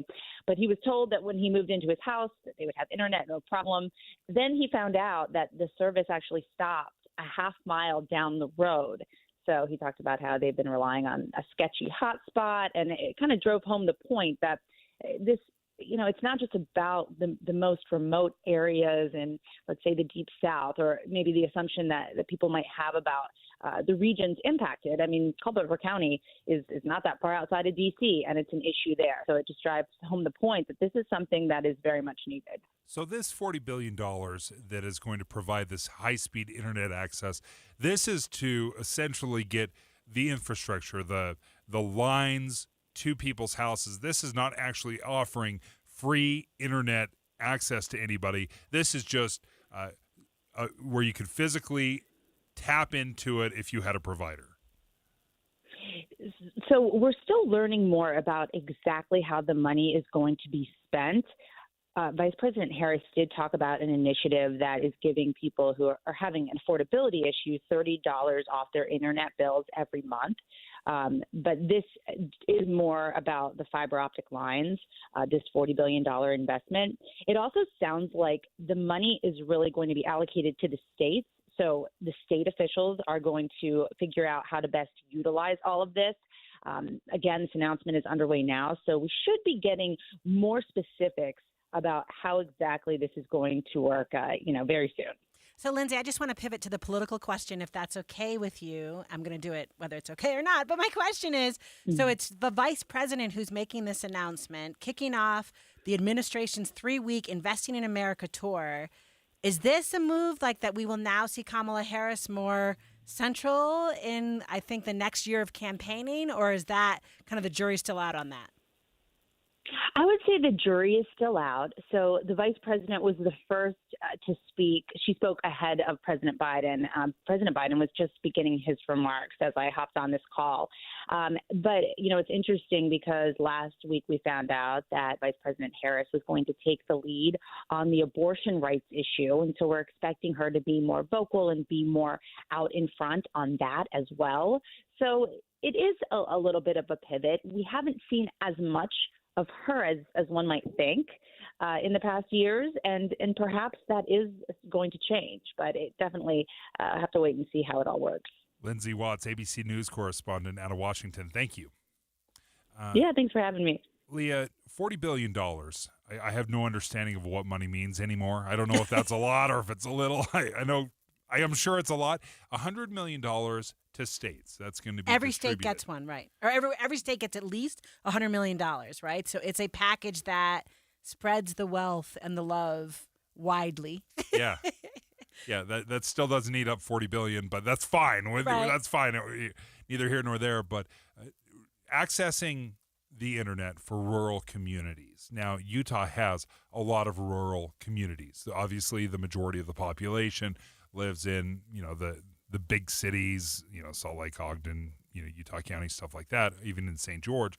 But there are a lot of rural communities where getting access to the internet is obviously more of a challenge. Right. No, I think that's exactly right. I did like her point that one of the administrative officials, because you're saying it's rural communities, but friends of mine moved into North Ogden at the end of where Comcast goes. Does that make sense? Yeah. So they were literally a house past where you could get cable, and they didn't know it when they moved in. It's a very similar story than what we heard. So I think even in suburban pockets, does that make sense? Yeah. We're seeing this issue. But your point's really well taken. I think rural America, right? They said that this is going to have it's parallel to FDR's Rural Electrification Act, delivering electricity to farming families. Again, almost 100 years ago. I mean, I feel like we just keep doing back these, in the 1920s again. Right, but oh my goodness, can you just imagine not having access? I mean, I guess you might study better, echoing our last segment, right? Because you wouldn't be able to Google things or get that. But I just feel like our rural communities are operating in a different playing field, you know what I mean, than other areas. This is my concern about technology, and so often when it comes to government infrastructure, they are so far behind. They lag behind the need, and they're playing catch up. My biggest worry, and this is where I hope that the state would look at this instead of just running lines everywhere. Right. And I just had fiber optic run to my neighborhood, which is probably 50 years old, and they had to burrow down and run lines underneath the ground. They were hitting gas lines, they were hitting water lines, there was sinkholes. It was a mess. Right. Well, we know now the future of Wi-Fi and it's on your phones, right? I mean, you can use your phone as a hotspot. It is the cell towers that we are using as the mobile towers, but we are kind of caught in this old school, dig it deep, bury those lines, tap into those lines. And I hope that we are making sure that we are not investing in technology that in a decade from now is going to be obsolete. Right, or that we're not investing in technology because some lobbyists gave money, right, to the government. Ding, ding, ding, ding, ding. I think you hit it right on the head. Thank you. Okay, when we come back, we're learning more details about the deadly implosion of the Titan submarine, where 5 people on board were killed as they were trying to visit the Titanic. It was a tourist trip, but we will learn more on those details of the deadly implosion. It's 10:30 at KSL News Radio. I'm Dan Bomas. KSL's top local story this hour. The Weber County Sheriff's Office has confirmed that its searchers located the body of a missing 17-year-old last night.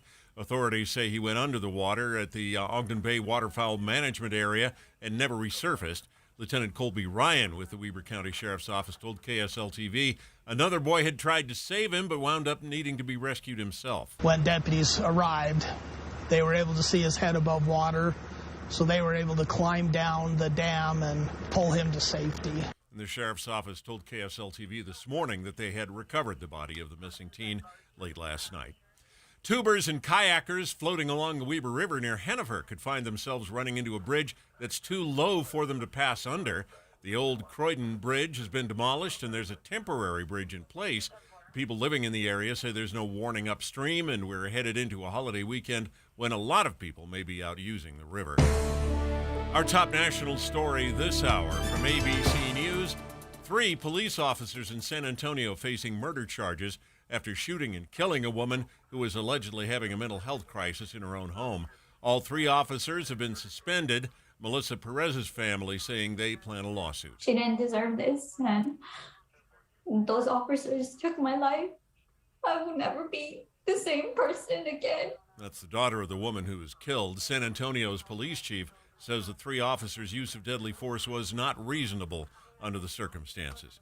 Your money at this moment, the Dow Jones average up 21 points right now, but the NASDAQ has taken a sharp downturn, down 110 points at this hour. And our KSL weather, looking at a lot of sunshine in the forecast. That's next. KSL News Time, 10:33. Start your days with knowledgeable, friendly voices telling you about the latest news and weather out there. Hi, this is Tim Hughes and Amanda Dixon. In the business of waking you up each morning from 5 to 9. On KSL News Radio. Get updates on Jazz and BYU news and score updates. Text Jazz or BYU at the Cyprus Credit Union KSL text line, 57500. The Management Minute is a service of the MBA program in the John M. Huntsman School of Business at Utah State University. I'm Professor Scott Hammond. Howard Tucker said, if you're blessed to have a career you enjoy, consider delaying retirement. People who retire are at an increased risk of cognitive decline. Who is Howard Tucker? Well, he's a 100-year-old doctor from Cleveland, Ohio, who still practices medicine. My 93-year-old mother, who no longer practices medicine, last year renewed her nursing license just to keep her mind active and her professional identity intact. Retirement after 65 was for dinosaurs. Business and government need to realize that most of the current generation will work one way or another into their 70s and 80s. Work done right can enhance the quality of life. Enhance the quality of your life with an MBA from Utah State University. Go to utahstatemba.com. I'm Scott Hammond. Hope to see you in one of our classes. Getting close to retirement? Or have you retired? You've probably got a ton of stress-filled questions on your mind. I'm Jeff Jr. with Trajan Wealth. Getting a second opinion with an individualized investment plan is vital, and our fiduciary advisors do just that. Take it from this Trajan Wealth client. It was just so pleasant, so comfortable. I think we had 7 different accounts, just stuff scattered all over the place. And then so we just started, here's this, move this. And he even explained it a couple different times. But if I have more questions, he said, just give us a call. And that's what I love. He's a phone call away. I'm glad I know these guys. Such a huge weight off my shoulder. Imagine not second-guessing investments or monthly retirement income. That's the peace of mind you'll get from working with Trajan Wealth. Call 801-899-7600 today or visit TrajanWealth.com. Actual client, no compensation, no conflicts. Advisory services offered through Trajan Wealth, LLC, an SEC-registered investment advisor. Traffic and weather together, brought to you by Granite Credit Union's high-yield savings certificates. Here's Heather Kelly. We do have a bit of slowing northbound Legacy Parkway right where it joins on from I-215's west belt. That is due to construction. You only have one left lane open, and so that is causing some slowing as you head from North Salt Lake toward Woods Cross. Southbound I-15, though, looks pretty good through that stretch, although we do have an accident on the top of the on-ramp from 2600 South Woods Cross to continue southbound I-15, but it's not causing delays. Fill up your bucket list in Box Elder County. History, recreation, and wildlife, along with excellent dining and shopping, await you. Find out more at visitboxeldercounty.com. Heather Kelly in the KSL Traffic Center. KSL weather, warm, dry, and breezy across Utah today. Then a low-pressure system moves in midweek and increases our chance for thunderstorms. Today's high 91, tomorrow 84, and right now 81 degrees and sunny at KSL News Radio, 102.7 FM, 1160 AM, and KSLNewsRadio.com. Your all-day companion for news. Dave and Dujanovic. I want to talk about the Titan submersible. We've had a lot of conversations, been following this story so closely. It was a submarine that was for the bargain price of $250,000. You could go down and visit the remains of the Titanic. Now, part of what makes this trip so remarkable is the depth of the Titanic. The Titanic sits about 12,500 feet below sea level. Now, you and I, Leah, wade in water that's probably 8 to 10 feet deep. Right. Like, that's our swimming pool. So yeah. The idea of 12,000 feet, 12,500 feet below the water, to give people some reference point, military submarines, the finest submarines in the world, most expensive submarines in the world, their maximum depth is 2,000 feet. Right. But these submarines, to visit the Titanic, have to be able to go 6 times the depth, 12,000 feet. So the construction, obviously the pressure, the hull, it is an incredible journey and dangerous. Dangerous. And also, I think, I like how you just said that, the military are not going to the Titanic, right? So it takes people who are, a bit, right, how do I say this, right? Like, you have got to be a thrill seeker, I think is the right word I'm looking for, to be someone who thinks this is a good idea. Yeah, incredibly dangerous, but they figured out what used to be robots or robotic cameras or unmanned vessels. They figured out a way to construct these submarines, these submersibles that can go to those kind of depths. Now, the question is, this specific submersible, engineered by OceanGate, that's the company, they created it with different materials. So typically it's titanium. These submersibles are built with titanium hulls. This was a composite of carbon fiber and titanium.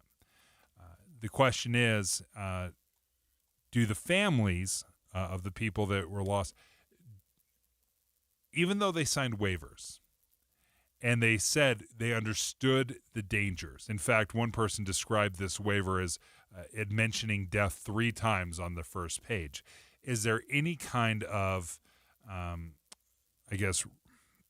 recourse for the families when it comes to taking a dangerous trip? Mike Rice was a passenger in the Titan submersible last year. Told this to CNN, said, "Before I boarded the sub, I signed a lengthy waiver." And this is what he had to say. There's a long release. You sign a waiver that mentions death 3 times on the first page. And some people, I guess, have interpreted that as, see how foolhardy they are, when actually it's just they've thought of everything. They want to make sure you know exactly what you're getting into. And I knew it. And sometimes you do things knowing these risks and hoping for the best. On the paper, it talks about you could die by asphyxiation, electrocution, drowning, crushing.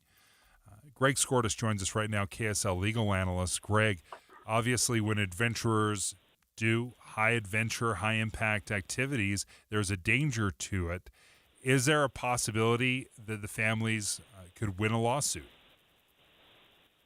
Yeah, Dave, there's always that possibility. And of course, the issue becomes, was their waiver, was the fact that they signed a waiver acknowledging the risks, understanding the risks, a bar to them filing a lawsuit. And in fact, most of the time in America, that's not a bar. I mean, a lot of people sign these waivers, and there's a couple purposes for those. One is to dissuade people from filing a lawsuit because they believe that they've waived their right to file a lawsuit, and also because if they do file a lawsuit, they have a much harder time arguing that they didn't understand the risks. So that there's a concept called the assumption of risk that you absolutely will have to acknowledge that if somebody filed a lawsuit, that the injured person understood the risks and appreciated those and were advised of those before they jumped into the risky endeavor, whatever it happens to be, in this case, the submarine. Yeah, so Greg, the question that I had was, I was reading over the weekend, like I think everyone was, and one of the things I was reading was James Cameron, the director of the movie The Titanic, and that he was saying this was not good to use this material. So you heard Dave at the top of the segment talk about it was composite rather than other material. So my question is, I wonder if the waiver says we used a material that everyone told us might be unsafe, right? Like if that's part of how you can get out of it. So when the family is making what you just said, there's really no bar, but it's like a higher expectation. They're going to have to bring more information about why they're suing because they signed the waiver. But I feel like I wonder if that's not in there. That composite conversation that we are all now privy to, I bet Mike Rice didn't know, right? So I'm wondering if that actually makes it easier for a lawsuit to stand. I think that's a really interesting legal question, Leah, and I would assume that there's nothing in this waiver about the make of the ship, because that's an acknowledgement by the shipbuilders and by the company running it that they, in fact, didn't make it in conformance with the standards that they probably should have. I assume what they're going to say, if there's a lawsuit filed, is that notwithstanding the standards that you guys already articulated, that usually require titanium, that they had done their own testing and decided this carbon fiber titanium mix was lighter, more maneuverable, and still withstood the same level of pressure, even though we've now learned from a number of sources that they were warned by other experts that this composition of this submarine may not withstand the kind of pressures that it ultimately failed under. Does it change anything, Greg, that this submersible, this submarine, had already made dozens of dives previous to this tragedy that were safe, that were able to go all the way down to the Titanic, make a visit, and return, and that this was just an unlucky tragedy? Oh, yes, Dave, that's a good point.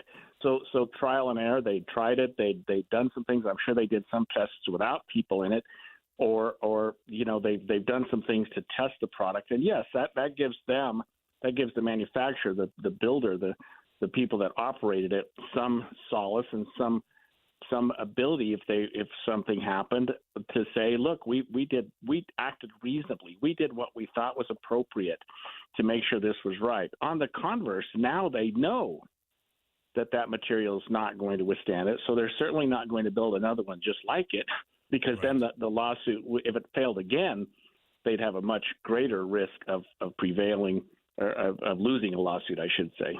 Greg Skordas, thank you, KSL legal analyst, joining us as we look at the next steps. What happens for these families? And I think, Leah, so often when tragedy happens, we look for someone to blame. We want to hold somebody accountable. Yeah. But sometimes, and Mike Rice writes this in his op-ed, when people die climbing Mount Everest, it's not always the fault of the ropes or their tools or even the Sherpa. Sometimes you just have to blame the mountain. Yeah, and there's no question that as you look at the depth that we're talking about, this is incredibly dangerous. It's why it is so exclusive. And the technology, no question, is still improving. It's pretty amazing where we have gone from just seeing pictures of it by robots and computers to the fact that you can physically go visit the wreckage of the Titanic. But thank you, Greg Skordas, for joining us. And when we return, Forestry, Fire, and State Lands, they're set to break ground on a new State of Utah Wildland Fire Operations Center. What does that mean? How important is that? Because remember, last year was a pretty cool wildfire year, but the year before was an absolute monster. So what is the importance of having a new Wildland Fire Operations Center? Next. Dave and Dujanovic. Hi, it's Tim Hughes and Amanda Dixon. Why should you start your day with us? We have decades of news experience between us. And we take your trust seriously. Come here for news tomorrow, 5 to 9. On KSL. I love a warranty. I love a warranty more for the peace of mind than anything else. I almost never use it, though I will say this. I had to replace my water heater the other day, and it was still under warranty. It only lasted for about 5 years, and I got it replaced 100%, no problem. I was so grateful to have that warranty. Well, Connecticut of Utah, they have the best warranty I've ever heard of. They've got a 10-year warranty on their water softener system. I had it installed years ago, and we've loved it. We've loved having that soft water in our home. It makes a huge difference when you take a shower. It keeps your skin hydrated, great for laundry and dishes, the expensive appliances that we have. Soft water has been absolutely fantastic. But it's nice to have that peace of mind that I know if something were to break, if something were to happen, Connecticut would absolutely jump in and take care of things because that's how they run their business. They believe in the product, and they put a big, fat warranty on it, 10 years. 576-8600, that's the phone number, 801-576-8600 if you're interested in learning more about soft water, how it can make a difference in your home. Give Connecticut of Utah a call, 801-576-8600, or check them out online at softwaterutah.com. Wesley is a truck driver. I drive a truck, and I love what I do. A truck driver with IRS troubles. They told me I owed them $43,000. It got really bad. Quite a few letters in the mail. They were talking about wage garnishment, coming after my house, my car. Yeah, they don't play around. I seriously thought that I was going to lose everything. One sleepless night, Wesley finally made a call to Optima Tax Relief at 2 a.m. Kind of figured I'd get a machine, but I didn't. I actually got to talk to an actual person in the middle of the night. He found just what he was looking for. Oh, they were great people. You need a team of people that know what they're doing. Optima Tax, they know what they're doing. Optima Tax Relief came through with flying colors. I saved an incredible amount of money. Happy don't even come close. I was absolutely overjoyed. Take Wesley's advice. If you're in any kind of trouble with the IRS, call Optima Tax Relief. Don't trust anybody else. Call Optima for a free consultation. Call 800-343-6460. 800-343-6460. 800-343-6460. Optima Tax Relief. Some restrictions apply. For complete details, please visit OptimaTaxRelief.com. Do you know how to tell if a clogged drain is something to worry about or not? What's up, everybody? I'm Mike Wilson with Any Hour Services, and I understand it's annoying and inconvenient, but sometimes a clogged drain can be a sign there's a more serious issue with your sewer main line. If the drains in the lowest level of your home aren't draining, or you flush a toilet and it comes up somewhere else like a shower or a floor drain, I'm urging you to look at this as more than just an annoyance. The last thing I want you to experience is a sewer backup. If you're a homeowner experiencing any of these issues, the first step would be to snake the line to see if it's just a blockage, which one of our drain techs can do for only $29. Yep, you heard that right. Any Hour Services will snake any drain line with normal access for only $29. Sinks, showers, tubs, toilets, floor drains, laundry drains, even that sewer main line that connects to the city. We'll snake any line for just $29. For help with your drain issues, call Any Hour Services at 801-443-7700. You can Google Any Hour Services. You can even schedule online at anyhourservices.com.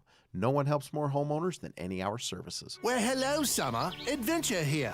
Spring had to leave, but said you're really outgoing, that you're quite a character. Maybe you'll appreciate a place packed full of character and live performances, like the Shakespeare Festival at Cedar City. Unlike spring, you seem a bit more bright and open. Interested in camping under a blanket of stars? Well, all signs point to Cedar City's spectacular campsites on Cedar Mountain.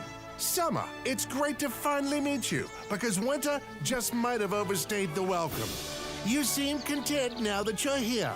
I'd love to spend more time with you. How about a walk? Better yet, a hike, so I can show you Twisted Forest and Spring Creek. Summer and adventure, we're perfect together, just like Cedar City's arts and museums, or downtown shopping and fine dining. Summer, adventure asking, stay a few months, let's heat things up, in a spot we'll truly enjoy, Cedar City Bryan Head. Today and tomorrow only, Zero Res is running their famous $25 sale. Get on the schedule today. Visit ZeroRes.com to get your spot today. With the 3 things you need to know this hour, searchers have located a missing teenager in Ogden Bay near Hooper. Second, a temporary bridge across the Weber River near Hennifer could pose a hazard to tubers and kayakers because it's too low to pass under.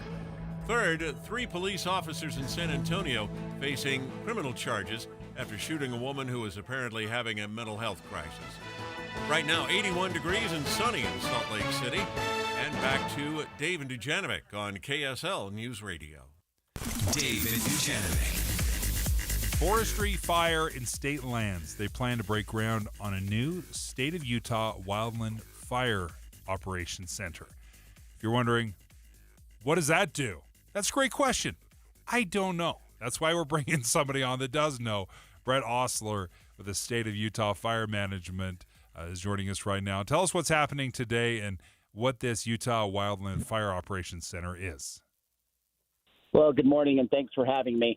So after 45 years of our current facility located at the point of the mountain at the old prison center, we've got an opportunity to build a new facility in South Salt Lake on 7th West, where it's going to combine the fire program together with the administration and our resources to have a better facility so that we're not strung out across the state, and it's going to better help us respond to the wildfire crisis here in Utah. So can you talk to me, like, specifically, what does that mean? So you said it was better. What is the advantage to being in the same place? What is the advantage of not being strung out along across the state? Like, what does that make specifically you all, better at doing? Like, what are you capable of doing now? Well, I mean, our capabilities, it'll be a little more seamless with us all in the same building instead of having, resources on North Temple and then resources down at the point of the mountain. We'll all have, better communication right there. And when the assignments come in, we can be better prepared for those as those assignments come in, and just better communication amongst the fire staff. Give us an idea what wildland fire looks like here in the state of Utah for folks that, have wildfire season pop up, maybe you're moving in. How big of a deal is it here in Utah? So, I mean, a lot of people would look at this year and think, man, it's not a big deal because of the amount of moisture that we received. But we are going to dry out, and when those fires do happen, you're going to see smoke in the air.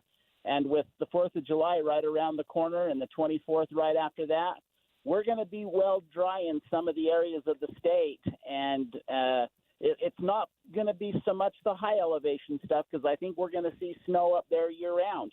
But it's the desert areas, the low elevation, the fires that are going to happen in the communities. All of this grass is going to dry out, and that's going to pose a problem, not only for the urban places, but out in the wildland and those homes that have built in the wildland-urban interface, or what we call the WUI. Those homes are going to be threatened by these dry grasses that encroach upon them. All right, so how fast? So you are breaking ground on this new center. Will it be up and running? Is it up and running? It will be available for this summer's, hopefully not awful season, but or are you looking at in the next year? Like, how quickly are you going to be ready to go? So this project is planned to have an opening in the fall of 24. So we're hoping October of 24. So we're gonna make do for this fire season and next fire season, and then going into the fire season of 25, we'll be all under one roof.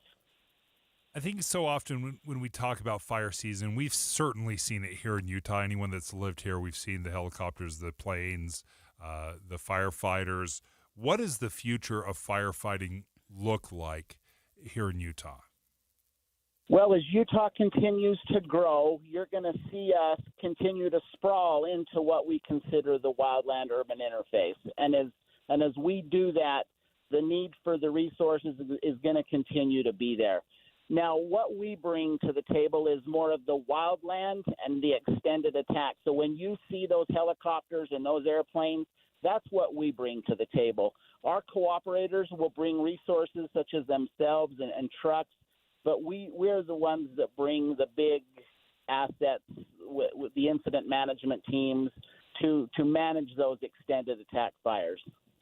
Brett Osler, thank you for joining us and updating, giving us an idea of what the future of firefighting looks like, or at least wildfire fighting with the State of Utah Fire Management Officer. Thank you, Brett Osler. And Leah, as we have this discussion, and so often it does, you look up in the mountains right now, green, lush. Yeah, it's beautiful. Yeah. And what did you hear him say?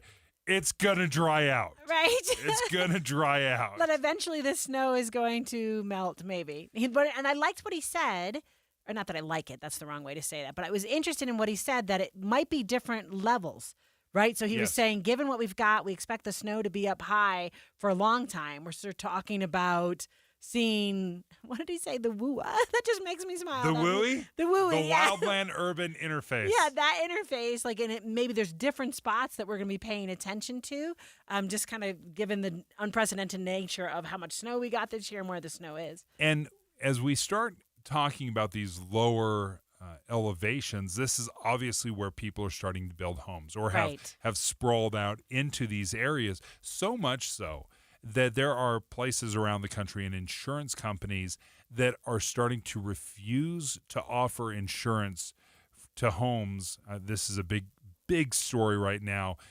in California where some major insurers have decided they are no longer going to insure these homes from fire because the fire danger is so high. We reached out to Utah Insurance Commissioner John Pike, and he told us that could hurt Utahns beyond just Summit County, because Chubb Insurance, and this is not a huge insurance company here in Utah, but Chubb Insurance said the same thing. What we're seeing in California is happening here in Utah, where Chubb Insurance said they will no longer cover any new homes in Summit County, and it's part of this nationwide pullout of areas that are high fire risk. So we talked to John Pike, who's the Utah Insurance Commissioner, about, okay, is this just Summit County, or could this expand out and sprawl out into other parts of Utah? Primary homes in a wooded area, that could be considered, as I think we could all agree, high wildfire risk. If it's, let's just say it's in a mountainous area with lots of trees, that could be problematic, right? So I get it. I understand where State Farm's coming from. And these insurance companies are having to make a business decision. Right. Well, I guess so a little bit. I'm from the East Coast, and I have family who live on Long Island, and their house has been wiped out twice, right? Because a hurricane comes through, right? And you live right on the water if you're on an island, right? And a little bit, of course, you're happy that the insurance covers their home, but a little bit, I think, well, how many times does the insurance pool have to cover the rebuilding of your house because you choose to live somewhere where you know a hurricane's going to hit and your house is going to get wiped out? And I'm not trying to be mean, Dave, but at some point we have to choose maybe not to live places where the accidents happen all the time. Well, you make an amazing point. I'm sure this goes over super well on Thanksgiving. It does not. So I say it here instead. No, it's so true, though, because if you and I build in a very safe, non-flood zone, not near any wildfires. Yeah, I mean, we'd all love to have the mountain in the mansion in the mountains. That would be beautiful, but we've chosen a certain risk. But the problem is, for people that make it more risky, the insurance companies, they're making money on us. Right. So if they are constantly having to repair and replace homes, who gets hit? Well, it's us. It's us. That's right. Our insurance rates go up as well because companies got to make profit.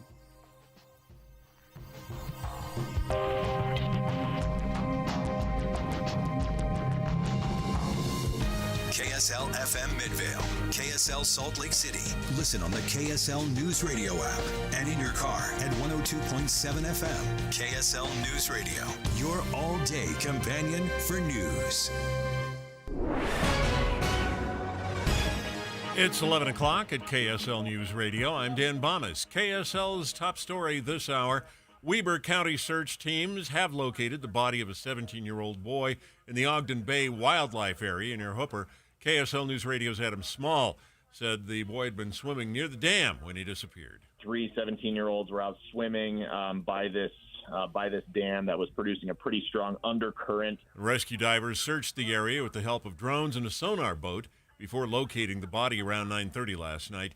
Deputies say the area is restricted and the gates were closed when the teens went out there. Our top national story this hour from ABC News. Anderson Lee Aldrich pleaded guilty to 5 counts of murder in the first degree, 46 counts of attempted murder, as well as no contest to 2 bias-motivated crimes. It's all connected to the Club Q shooting in Colorado Springs in November. This exchange with the judge in the courtroom today. This paperwork also indicates that on the 5 murder in the first-degree charges, you would receive 5 consecutive life sentences to the Colorado Department of Corrections without the possibility of parole. Are you aware of that? Yes, Your Honor.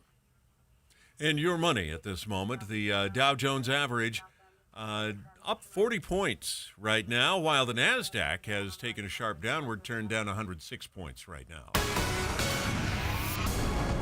And our KSL weather, sunshine today, a low moving in the middle of the week. That's next. KSL News Time, 11:01. This summer, the political season heats up. By August, it'll be time for debates. Can you believe it? We're planning coverage of the real issues, the important stories that impact how we live. Listen each morning from 5 to 9 on KSL News Radio.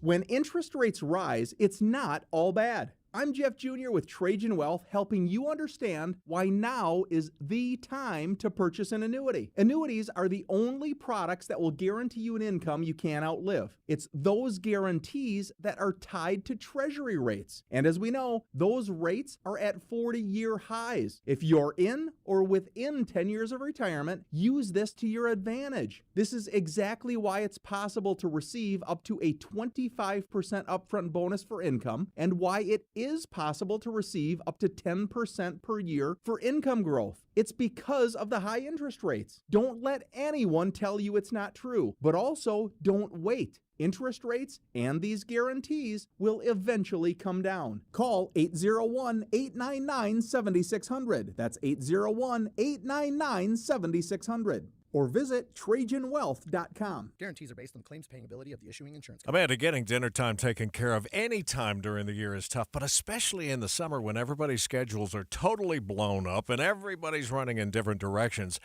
That is, unless you enlist the help of Beehive Meals. I've been using Beehive Meals now for months, and I just love it, Tim. I get 10 freezer meals delivered, and I just take one out in the morning, put it in the crock pot, and then it's warm whenever anybody's ready for dinner that night, and they're so nutritious. It's going to save you time. It's going to save you money. The average cost of a serving is less than $3.50, and obviously your family's going to love all of the great recipes that Beehive Meals offers. And they have macro balanced menus. So if you want higher protein and moderate carbs, they have that. They even have gluten-free options. They do. So you just take this freezer meal and then you put it in the crock pot, and within hours your family eats. Whenever they come by, it's going to be warm for them.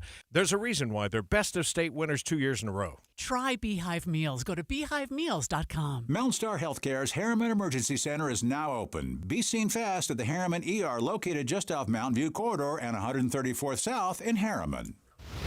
Traffic and weather together, brought to you by Granite Credit Union's high-yield savings certificates. Here's Ricky Meese. We have a crash that happened just within the last 5 minutes, and this could likely turn to emergency traffic. It's for Weber County drivers. A big heads up northbound to I-15 as you're approaching, I believe this is near 21st Street in Ogden. If you are headed in that direction, just be prepared to merge right as those left lanes of travel are blocked. Supercharge your savings. UCCU is offering short-term savings options with incredibly high yields, up to 5.5% on short-term certificates. UCCU. Love where you bank. Ricky Meese in the KSL Traffic Center. KSL weather, warm, dry, breezy across Utah. Low pressure system will move in midweek and increase our chances for thunderstorms. High today 91. Tomorrow up to 84. And right now, it's 80 degrees and sunny at KSL News Radio, 102.7 FM, 1160 AM at KSLNewsRadio.com. Your all-day companion for news. Dave and Dujanovic have inside sources. That's right, inside sources. 11 o'clock every day. We cajole, we invite. I like to think of it like Old West, lasso, rope, dragging Boyd into the show. Whether I have my own show to do. I'm like, fine, I don't care. 11 o'clock is Boyd's time. And right now is Boyd's time. And it's all about the M&Ms, Dave. Let's be I was honest. going to say, you need more peanut butter M&Ms. does it feel like Dave needs more sugar? Does it feel like Dave needs No, more you're sugar? supposed to give them to Boyd and woo, not with a lasso. Woo. This is how I'm going to coax you in. That's right. I entice you with peanut M&Ms or peanut butter M&Ms.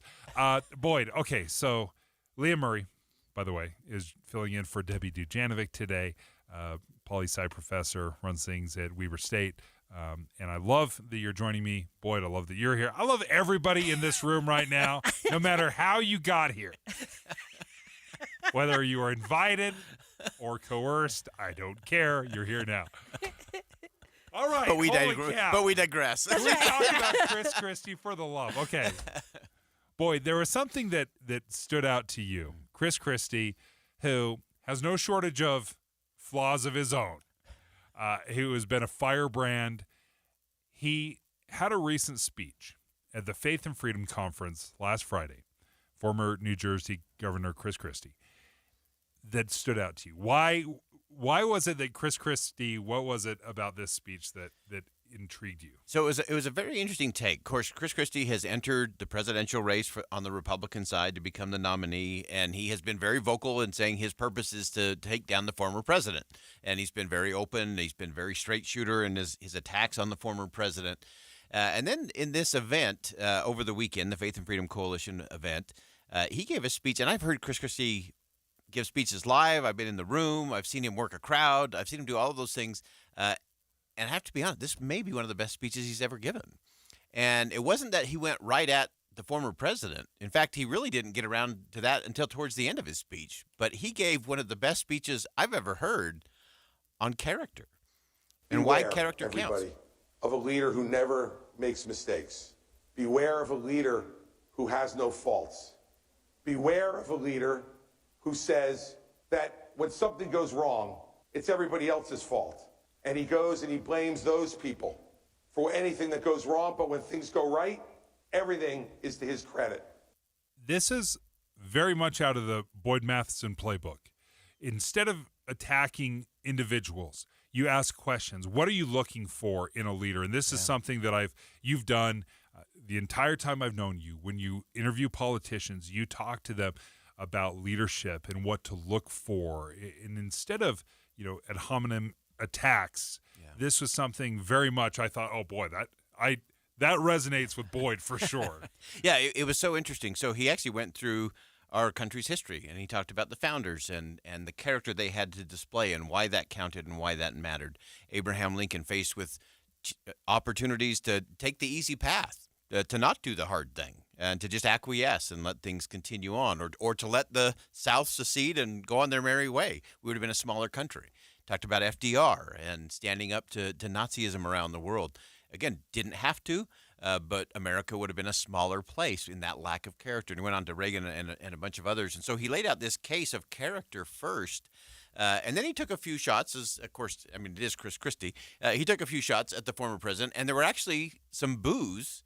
It was a very pro-former President Trump crowd, and they took some boos. And that's where this segment that you just aired was his response to that. He said, you can boo all you want, but I'm just telling you, be careful. Be careful. So, Boyd, can I just ask you, right?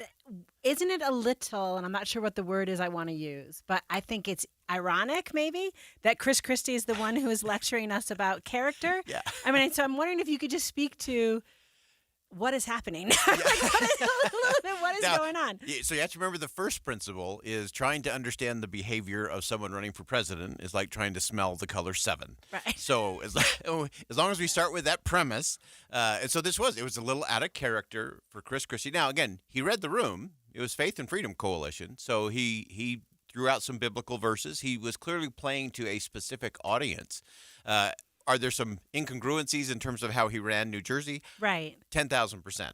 And so there is all of that. And so, and that's what made it more intriguing to me, because it was a very earnest speech. Like, it wasn't the usual just bombastic Chris Christie. It was a little more thoughtful Chris Christie. And so I'm going to be watching to see, okay, was that a one-off?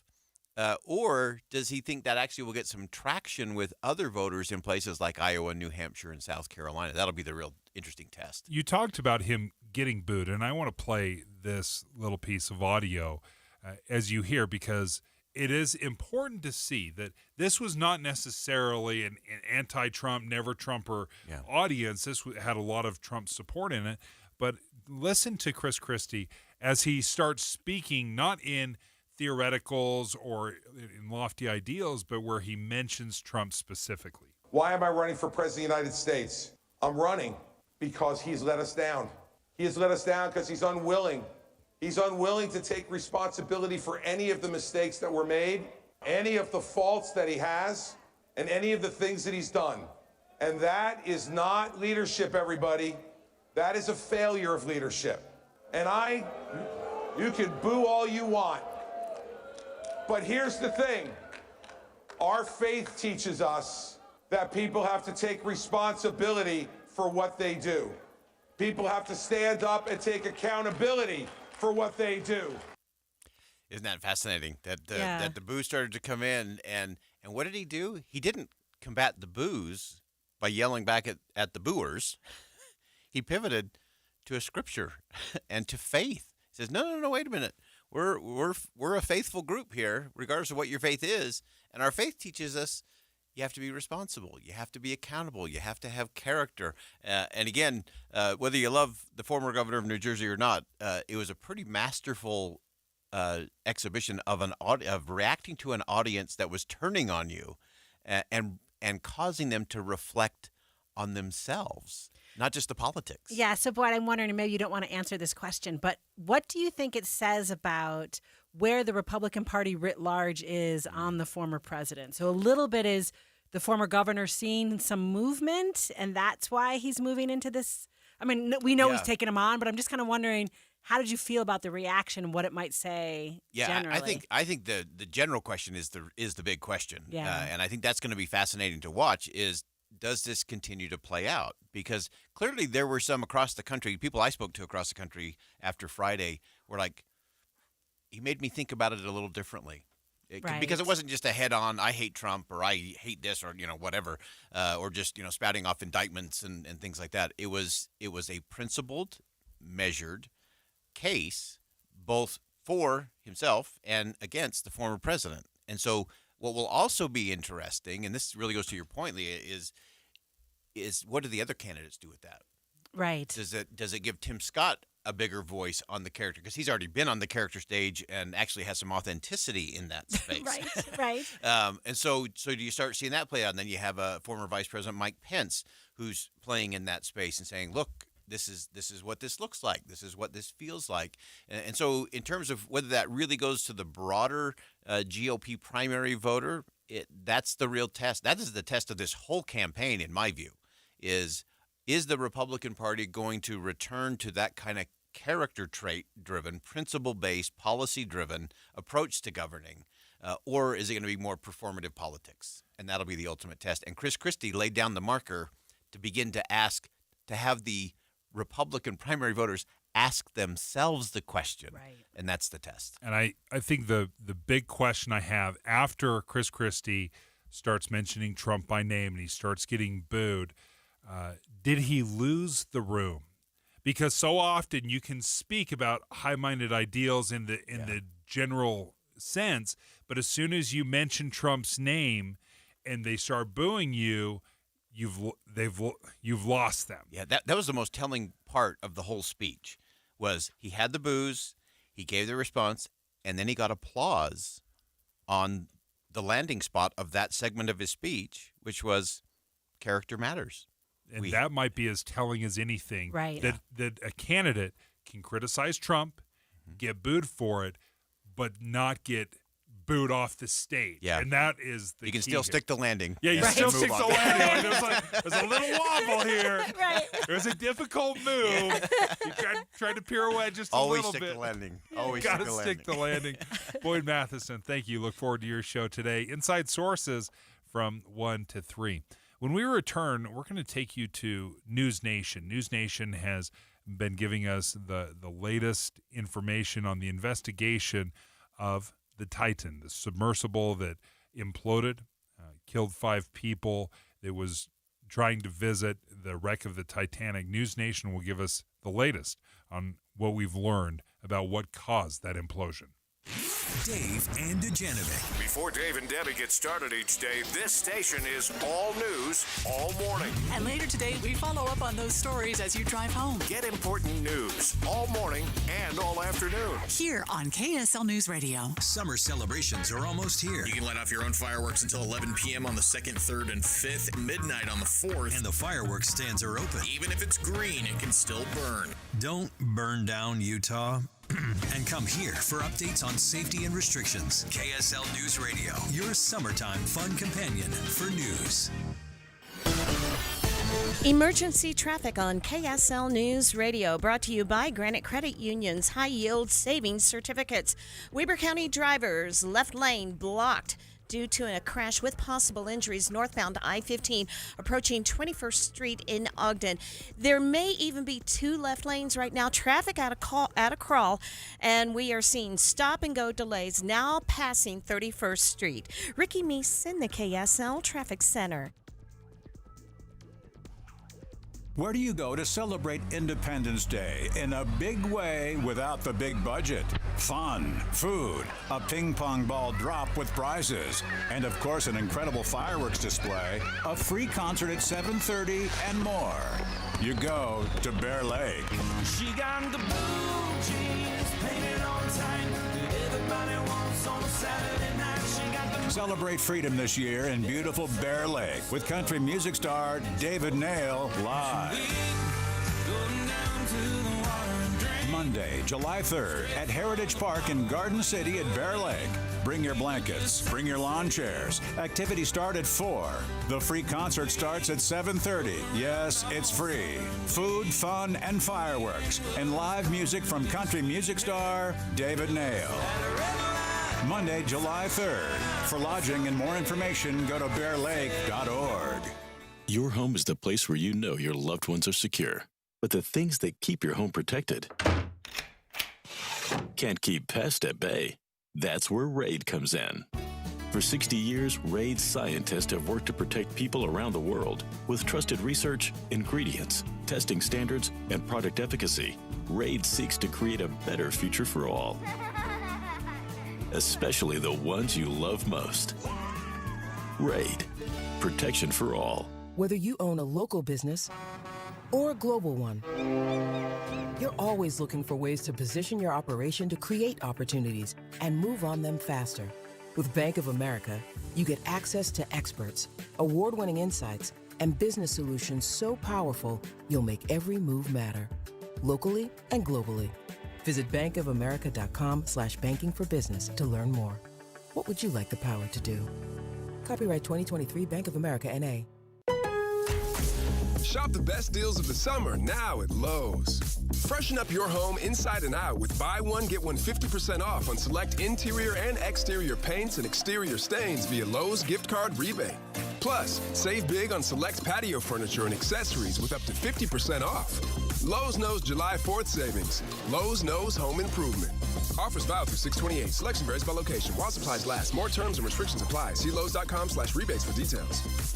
Quality, speed, value for your money, and $1,000 off any roof replacement. That's the IWC advantage. IWC, Intermountain West Contractors, delivers on the things most important to you when it comes time to replace your roof. There could be a dozen different reasons why your roof needs replacement, but just one answer to the problem: IWC. With IWC, you get quality because roof replacement is their specialty, and each job comes complete with the best warranties from the most trusted roofing material manufacturer in America. You get speed because IWC understands your time is valuable. In most cases, they can replace an entire roof in just one day. And with IWC, there's the value of knowing they use top-tier quality materials in every installation and deliver it all at an affordable price. And now, for a limited time, save $1,000 on a roof replacement project. Visit IWCroofing.com or call 801-232-5690. That's 801-232-5690. Today and tomorrow only, Zero Res is running their famous $25 sale. Get on the schedule today. Visit ZeroRes.com to get your spot today. With the three things you need to know this hour, I'm Dan Bonas. First, the body of a 17-year-old recovered from the Ogden Bay Wildlife Area near Hooper last night. Second, searchers still trying to locate a 14-year-old missing near Hiram Reservoir in Cache County. Third, the man accused of the shootings at Club Q in Colorado Springs last year was in court today pleading guilty to 5 counts of murder. Right now, 80 degrees and sunny in Salt Lake City. And back to Dave and Dujanovic on KSL News Radio. Dave and Dujanovic. We are learning more details of the deadly implosion of the Titan submersible, where 5 people on board died on their voyage to the Titanic. Previous writer of the submersible explained that when he signed the waiver, and not a surprise that there was a waiver, but the first page, it mentioned death 3 different times. Right. So it's not that it's not dangerous, right, Dave? But I think the question is, if the way they made the vessel, and what I've been reading over the weekend is they weren't safety certified. And I guess I don't even know. Coast Guard, right, what's the organization standard. that does that, right? Oh, yeah. So the Coast Guard's got a standard. So if it is the case that the ship, the submersible was made with materials that simply didn't work, right, then that waiver, it's not just that it was dangerous, it was that we weren't doing everything possible to make it as safe as possible. And what's difficult about technology is you are trying to push the envelope or make things lighter or cheaper, perhaps even better. We don't always know that until something fails. That's right. And this failure obviously cost the life of 5 individuals. But a U.S. Coast Guard official said on Thursday that authorities had begun to map the debris of the vessel about 1,600 feet from the Titanic wreck. Joining us right now, Evan Lambert, Washington correspondent for News Nation. What is the latest on the investigation, Evan? Hey, thanks for having me. So we know as of yesterday, according to the Coast Guard, that the Coast Guard here in the U.S. is really leading this investigation, and they're calling this a Marine Board of Investigation. They say that's their highest level of Coast Guard investigation, and this is essentially just aimed at preventing another tragedy like this from happening again. We also know that this kind of investigation can recommend possibly criminal or civil penalties at the end of it. So they submit a report to the Coast Guard and make recommendations for any kind of follow-up. But the ultimate goal is to learn what happened, why it happened, and how to prevent it from happening again. So we know that has been started as of Sunday, and they are having help from the National Transportation Safety Board and the counterpart agencies of the National Transportation Safety Board in Canada, France, and Britain. So really, we saw that the search was an international effort shared mainly between the U.S. and Canada, but you did have assistance from some other countries as well, sending some of their vessels to help in this search. And those agencies, the safety agencies essentially from those countries, are going to be assisting the Coast Guard in this really major investigation. Was there any indication what kind of recovery they're looking for and how much they will have to recover to really figure out what happened and what the cause was? Right. So, I think we learned from last week, and especially on Thursday, when the ultimate fate of this vessel was told to us by the Guard, that they really believe that this was essentially a catastrophic implosion. So I think that gives them the biggest clue based on how they found some of the wreckage down there, that that submersible had this implosion. That's their starting point. But of course, they have to find out exactly what led up to that. There has been a lot of talk about the, composite of materials that were used to create the hull of that submersible, the Titan. Carbon fiber, I believe, being one of the main components, and that was kind of essentially cutting edge in that it really hadn't been used before in these kinds of submersibles. And the CEO of the company, OceanGate, kind of bragged about, using this combination of materials and acknowledged that it was kind of breaking some well-established rules. And so you would expect that the investigation will look into that and how the materials themselves may have failed, causing that implosion. So I think those are the big clues that they're really going into. Okay, so Evan, you said it's like a coordination between Canada, France, Britain, the United States, all of their equivalents of their national transportation security boards, the Coast Guard, running this Marine Board of investigation. My question is, who's paying for it all, and how much will it cost all of these countries to get this done? And then just a quick follow-up, if there is civil penalties recommended, does that mean the company has to bear the cost of all that, or do the governments of those countries pay for it all? Well, it's unclear, I guess, at this moment how much the investigation itself will cost. It probably would pale in comparison to how much it costs to actually search and try to recover the wreckage of the submersible. And when this was a search and rescue effort in the early days, there were so many people involved. You named some of them, but there were at least 8 ships involved. You had military planes.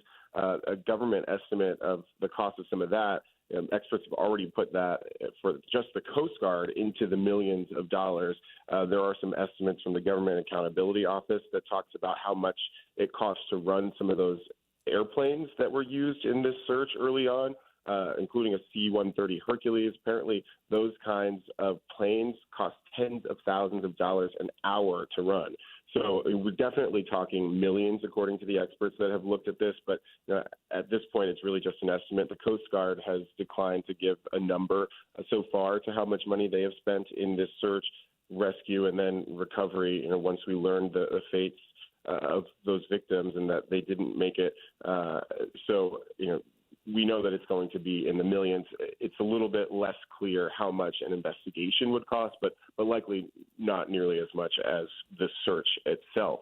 As for who pays for that, the Coast Guard actually has policy and law in place that says that it cannot seek reimbursement for the cost of search and rescue. And so we reached out about the cost, and they said in a statement to News Nation that because of this law and policy, they don't seek to recover the costs associated with search and rescue from the recipients of those services. Part of that is a quote. And so essentially it seems that the company OceanGate will not be on the hook for those costs, and that they are going to be borne by the taxpayers of the respective countries and also private industry that was helping out as well. Evan Lambert, thank you for joining us from News Nation, the Washington correspondent there. And I guess I understand why you can't go after if folks are in distress, and we do this on the local level. Search and rescue does not look for reimbursement if you get caught on the side of a mountain. They don't want you tallying up the dollar amount instead of just calling 911. So that is just something that we bear as a community, and I guess on a larger scale that makes sense with the Coast Guard. Right. Oh my gosh. And you're totally right. And in my head, as I'm listening to Evan answer, of course we're going to search and rescue, right? And we're going to try to save all the people. But then it just, I think, begs maybe the really mean question of we are all bearing the costs of people taking risks. And, you know, just. And we do it whether you're climbing up Bridal Veil Falls or Angel's Landing, wherever it might be. That's just. You're right. We take risks because we are thrill seekers. Right. We are thrill seekers by nature. The reason we are living here in Utah is because thrill-seeking trappers came out here to make a buck. Right. No, I get it. I totally get it. But, man, it doesn't – right? Like it's two good things, but it just, I think, leaves us with a conundrum of millions of dollars being spent. Right. Yeah. And as he was talking about the cost, you're right. It is millions of dollars. If a C-130 was up there at tens of thousands of dollars per hour, I know at one point there were 4 C-130s that were flying around at the same time, and it can be extremely expensive for 5 people and who tragically died. So thank you to News Nation for giving us the latest on the Titan submarine that imploded. And we will learn more and more what caused that. And I think an additional conversation worth having is, should we be punishing folks or companies that are trying to improve, that are trying to be cutting edge and create vessels that are newer and better improvements that sometimes tragedy happens. We've had space rockets explode.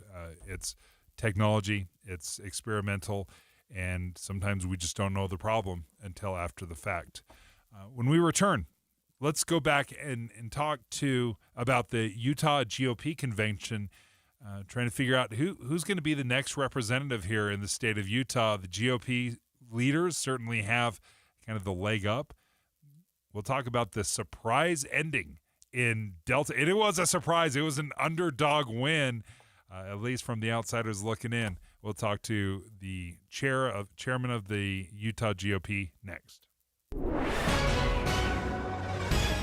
It's 11:30 at KSL News Radio. I'm Dan Bomas. KSL's top local story this hour. Yesterday, 14-year-old Connor Bowden went looking for a sibling during a family trip to Hiram State Park and didn't come back. Lieutenant Michelson Barchi with the Cache County Sheriff says they're worried that he ran into trouble. He's a pretty active young man, exercises every day, so we're feeling like, unfortunately, we're looking at some type of accidental event. The sheriff's office has search teams with dogs turned up nothing scouring the beach. Now they're worried they're going to find the boy's body in the lake. Weber County search teams found the body of a 17-year-old boy in the Ogden Bay waterfowl management area last night. The boy disappeared while he was swimming with a couple of friends near the dam. One friend was able to get out of the water on her own. The other rescued when deputies arrived at the scene. Our top national story this hour from ABC News. President Biden says he's been in touch with top advisors and allies all weekend long following the Wagner Group's rebellion in Russia. No matter what comes next, I will keep making sure that our allies and our partners are closely aligned in how we are reading and responding to the situation. The Wagner Group's founder, Yevgeny Prigozhin, has reportedly been exiled to Belarus now as part of a deal that was said to have ended the Wagner Group's march to Moscow. Your money at this moment, the Dow Jones average up 49 points on the day right now, but the NASDAQ is down about 101. And our KSL weather looks like sunshine today, but possibly storms later in the week. That's next. KSL News Time, 11:32. Early mornings can be hard enough, just getting yourself going. We try to make it a little easier with news and weather from comfortable, trusted anchors and reporters. Join us on Utah's Morning News between 5 and 9 on KSL News Radio. Looking for a smart and safe way to save and grow your money? For a limited time, Granite Credit Union is offering a 9-month savings certificate with an incredible 5% APY. That's right, 5%. With Granite Credit Union, your deposits are federally insured, so you can trust that your money is in good hands. Visit granitecredit.org or stop by a branch today to learn more. Granite Credit Union, always there, so you can make life happen. Annual percentage yield, membership required. Dividends are compounded and paid monthly. Offer subject to change without notice. Federally insured by NCUA. Ask for additional details. Guys, did you know your testosterone affects everything in your system, including how you feel and perform every day? Right now, Revive Men's Health Salt Lake City will check your testosterone for free. Knowing your T levels is the first step in understanding if you have low T. Your testosterone level impacts your energy, libido, sleep, weight, hair loss, mood, and even ED. Maintaining an appropriate T level can change your whole life. Most men start to see changes in their hormone levels in their 30s. Experience and results matter. So what are you waiting for? Get your T levels checked today by local, experienced, and trusted men's health experts. They've helped thousands of men since 2011. They're so confident they can help you, they even guarantee it. Call Revive today and schedule your free testosterone test, free exam, and free consultation. Call Revive Men's Health at 801-263-7777. That's 801-263-7777. Or visit ReviveMen'sHealth.com. Getting help with plumbing repairs is easier than you think. All you have to do is call Any Hour Services or schedule an appointment at anyhourservices.com. No one helps more homeowners than Any Hour Services. At KSL News Radio, we have a 30-year legacy of honoring Utah teachers, but we can't do it without your help. Please tell us about an important teacher in your life on the KSL Teacher Tribute Wall, presented by Cypress Credit Union. Each month, one lucky teacher wins a $500 gift card from Cypress Credit Union, a $250 gift card to Harmon's, plus season tickets to Hale Center Theater. Say thanks to your teacher today at kslnewsradio.com/teacher from Cypress Credit Union and KSL News Radio. Text us here in the studio and give us your opinion. The Cypress Credit Union KSL text line at 57500. We have emergency traffic now, brought to you by Granite Credit Union's high-yield savings certificates. Here's Ricky Meese. We have a crash with likely with injuries blocking left lanes of traffic northbound I-15 as you're approaching 21st Street, Ogden. Right now we have solid delays, and they are almost back to 5600 South Roy, but closer to Riverdale Road. So if you need to travel from Davis into Weber counties, you may want to consider an alternate route. Also, a little bit of slowing northbound on Legacy due to road work taking up that right lane of travel between I-215 and Woods Cross. The Utah Symphony's Deer Valley Music Festival in Park City features Ben Folds, Leanne Rimes, the Beach Boys, and more. June 30th through August 4th in Park City at DeerValleyMusicFestival.org. Ricky Meese in the KSL Traffic Center. And our KSL weather, warm, dry, and breezy across Utah with a low-pressure system moving in midweek, increasing our chances for thunderstorms. Our high today, 91, and tomorrow up to 84. And right now, 83 degrees, sunny and windy at KSL News Radio, 102.7 FM, 1160 AM, and KSLNewsRadio.com. Your all-day companion for news. Dave and Dujanovic. Special coverage of the top local story. Representative Chris Stewart, he's representing the 2nd District of Utah at least until August. That's when he resigns. He officially resigns. He sent a letter, an official resignation letter, so it's irrevocable, meaning he can't change his mind. So his term is done in August. The 2nd District stretches from Davis County down to St. George. Right. It's an enormous amount. It's like the whole west side of the state, yeah. Yeah. Does anyone live in the northwest part? There's not a lot of people that live in the northwest part of the state. So right along I-15, off into St. George and Kanab, so a huge area. Well, with Chris Stewart resigning, who's next? That's the big question. And the GOP convention was held this Saturday in Delta, Utah. It's about 2 hours from Salt Lake, if you're not quite sure where Delta is, 2 hours south, but it's also a couple hours from St. George. So they picked a smack dab in the middle. Right. And I love this because the town population is 3,500. So, like, it increased in size when the GOP convention showed up because I guess probably about 1,000 people showed up, even though I think we're seeing that there's final vote had 729 votes cast. So that's about probably the number of delegates who were on site. Yeah. And it makes me smile. Like, I just think whoever was running, like, the local diner, right, was thinking, we need more fries. We are out of potatoes. We have no more potatoes. You ran out of fries? Yeah, that's a lot of people. When you bring, I don't know, 1,000 people or so into a town, you've just increased their town by 25%. Right. It's incredible.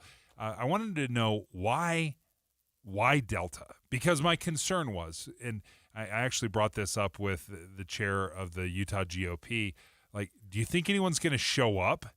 Because that's a Saturday afternoon. In June. In June. First, maybe nice day of the summer, because we have had, a slow start to our summer. Yeah. It was beautiful. How are you going to get 1,000 delegates to show up it's not the middle of nowhere, but it's like just short of the middle of nowhere? Robert Axon joins us right now. Why did you decide? Why hold it in Delta? Hey, great question. It's good to be with you guys. And like you mentioned, it's pretty close to the geographic center of the congressional district. And folks in rural Utah will often point out it takes just as long to drive to their location as it takes them to drive to the Wasatch Front. And it's their tongue-in-cheek way of saying, sometimes we along the Wasatch Front take for granted the fact that we always have meetings around us. So I thought it was important where we had the two different debates, one on the south end of the district, one on the north end of the district, that we put the convention in the middle of the district. And like you said, a lot of people showed up. We had the turnout that we needed. We had, at its high point, I believe it was 749 of the eligible delegates showed up and participated. That's a higher threshold than what we had from the 2nd Congressional District at our organizing convention 2 months ago in UVU. So, Robert, I teased you a couple of weeks ago because I asked you, why don't you just do it virtually? And you were like, that's not a great idea. So I'm wondering, you were clearly right. So what was your takeaway about the fact that you got such high turnout Like, is it just because you're amazing at organizing things, or is there something else going on, or maybe it's a little bit of both? But how did you get that done? That's just amazing, I think. First and foremost, a great team of folks. There were countless people who stepped up and helped me pull this off. And so it's not my credit to receive. It's the Republican Party and all of our volunteers' credit that was well-deserved. People stepped up, made it happen. And I think it goes to show that people thrive and care about receiving connection. They thrive in it. And connection happens in proximity and in physical engagement with one another. And so that's what you can have in an in-person convention that you would not have on a virtual or remote convention. It matters. I'll tell you this. I was shocked when 75% of the delegates showed up. I couldn't get 75% of my family members to show up to a wedding. This was incredible. But I think it really speaks to how involved the delegates are specifically. But let's shift over to how the day played out, because honestly, I was really, really surprised to see Celeste Malloy ultimately win. Greg Hughes, well-known politician, former Speaker of the House here in Utah, had a very, very strong showing when he ran for the governor's primary race back in 2020. I think he had 110,000 votes cast his way. So quite the upset. As you were watching this unfold, what were some of your impressions? I think the main impression that I had was gratitude for this system, gratitude for the process that comes about from so many people showing up and engaging. And the nice thing with the caucus convention system and delegates is you have this multiple rounds of voting, and you have a chance for people to coalesce one way or the other. And we have a number of fantastic candidates that were in this race, and they all laid out their vision and their plan. And this process allows for surprises, and we're grateful for a country that allows for people to come out of nowhere and still have a shot. So, Robert, I was watching your convention via Twitter because people I knew were there and were tweeting, and I was like reading it while I was on a flight. And I felt like there was some conversation about the balloting, because some people were tweeting that some delegates maybe wanted to use paper ballots. And I was just wondering, did anything exciting, I don't know if that's exciting, but anything like interesting around rules happen at this convention? Or was it just, was I reading into those tweets a little too much? No, there was a motion to move to paper balloting, and we go through that process and consider that motion from a delegate and had a vote accordingly. And the vote was clear that the delegates were comfortable with the electronic balloting process that we had in place, and they voted down the motion to turn to paper balloting. That would have taken a substantial amount of time, but we were ready to do that had the delegates preferred that path. So the winner, Celeste Malloy, who was endorsed by Representative Chris Stewart, also received the endorsement of former Congressman Rob Bishop, has a great upset win, quite honestly. Didn't lead in any of the ballots except the final one, and that's the one that mattered, which she got 52% of the vote. Okay, what's the next step? So the next step is, certainly according to state law, there's a time up until 5 p.m. on July 5th where other candidates could pursue the signature path that they designated that as a process as well that they wanted to pursue. And so if any of them are able to get their signatures in and confirmed thereafter, then they would also qualify for a primary ballot. If that were not to happen, then Celeste is our party nominee. But even if there is a signature path candidate that qualifies, she has the support of the Republican Party now as the convention-supported candidate. And so she would have the support going in through a primary, even though she would yet to be confirmed as the nominee until that process plays out. So, Robert, in the last 10 seconds, do you have any feeling, just like a vibe, that someone's going to get those 7,000 signatures? Are you guys worried about that? Or are you thinking Celeste Malloy is going to be your candidate? Right.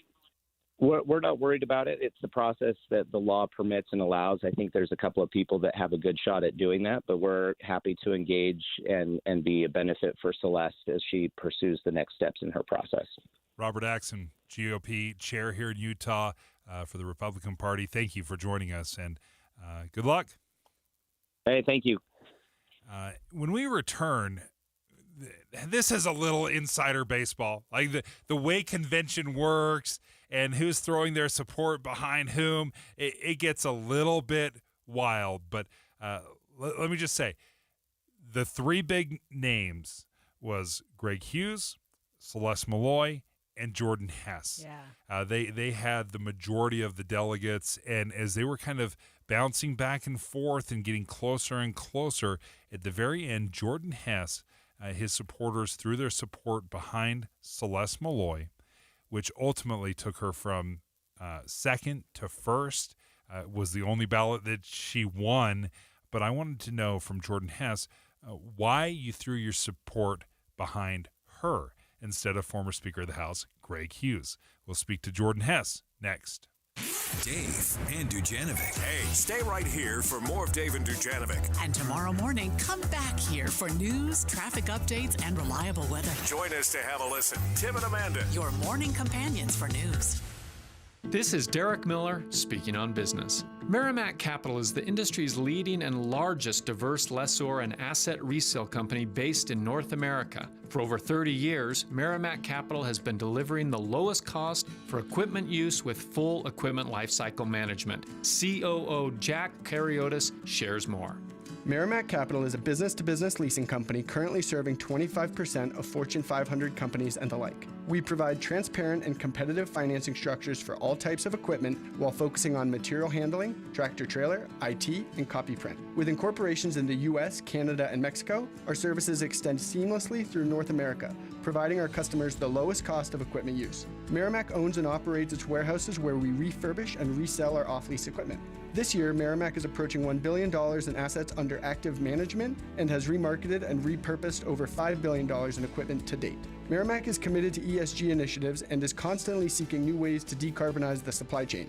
Our 2030 sustainability strategy includes achieving carbon and water neutrality. We also hold an EcoVadis Silver rating and were recognized in Inc. Magazine's 2022 Best in Business list for our commitment to sustainability. Merrimack Capital breaks down barriers and paves new paths so that its customers have the capital equipment they need to build stronger businesses. For more information, visit the Merrimack Capital website. I'm Derek Miller with the Salt Lake Chamber, speaking on business. Copiers, printers, service, and supplies are just the beginning. Les Olson IT is the premier source for your business's structured cabling, IT, software, telephones, and security systems. We partner with you to find the ideal solution to all of your office technology needs. Tell us your goals and we'll get you there. Find out more at lesolson.com. Les Olson IT. Here at the Almond Joy Factory, where tropical vibes abound, we use soft, fresh tasting coconut. The crunchiest almonds and delicious chocolate candy. Ah, but do you know what our most important ingredient is? Sometimes you feel like a nut. Sometimes you don't. Almond Joy's got nuts and something even way better than that. Yes, Almond Joy is made with almonds and joy. Yeah, I'm so stressed. Our business is growing. We've got people all over now. Ooma. What is that? Meditation? I'm recommending the Ooma cloud phone system with auto attendant and more than 50 features. Ooma? Yep, switching to Ooma is a cinch. Just $24.95 per month per user, plus taxes and fees. Ooma. Now you're feeling it. Find small business calm at ooma.com/radio. That's OOMA.com/radio. Hey, this week it's the summer savings event from Zero Res Carpet and Air Duct Cleaning. Today and tomorrow only, Zero Res is running their $25 carpet cleaning special. $25 per room for the no residue cleaning that you've come to love. And seriously, once you've had the best, why would you ever go back? Carpets, tile, air ducts, furniture, Zero Res can bring the whole home back to life. Maybe you're sensitive to dust and pollen, or maybe you're just sensitive to having to look at dirty carpets. Either way, the Zero Res cleaning process is exactly what you need. Schedule your cleaning today and get your carpet cleaned for just $25 per room. 4-room minimum, but no maximums. Cleaning every room in the house, just $25 each. Zero Res is keeping the call center open late to help as many people as possible, but you only have until 6 p.m. on Tuesday night to get this deal. Serving Nephi to Ogden, Park City to Tooele. Call or schedule online at zerores.com. That's zerores.com. With the 3 things you need to know this hour, I'm Dan Bomas. First, rescue teams found a missing teenager at the Ogden Bay Wildlife Management Area last night. Another teen who was with them was rescued from the water. Second, the Republican convention is over in Utah's 2nd Congressional District, but just who will be on the primary ballot has yet to be determined. Third, President Biden says he'd been following the rebellion by Wagner mercenaries in Russia, consulting with his advisors and other world leaders. Right now, 83 degrees, sunny and windy in Salt Lake City. And back to Dave and Dujanovic on KSL News Radio. Dave and Dujanovic. Dave and Dujanovic. What an exciting weekend. And I don't say that lightly because typically the grassroots of politics is pretty inaccessible. I think if you were to talk to a lot of Utahns about the Republican or the Democratic convention, the caucus system, the eyes glaze over. They're trying to remember back in 8th grade civics class. Like, when they learned that. Wait, what happened again? And the filibuster did what?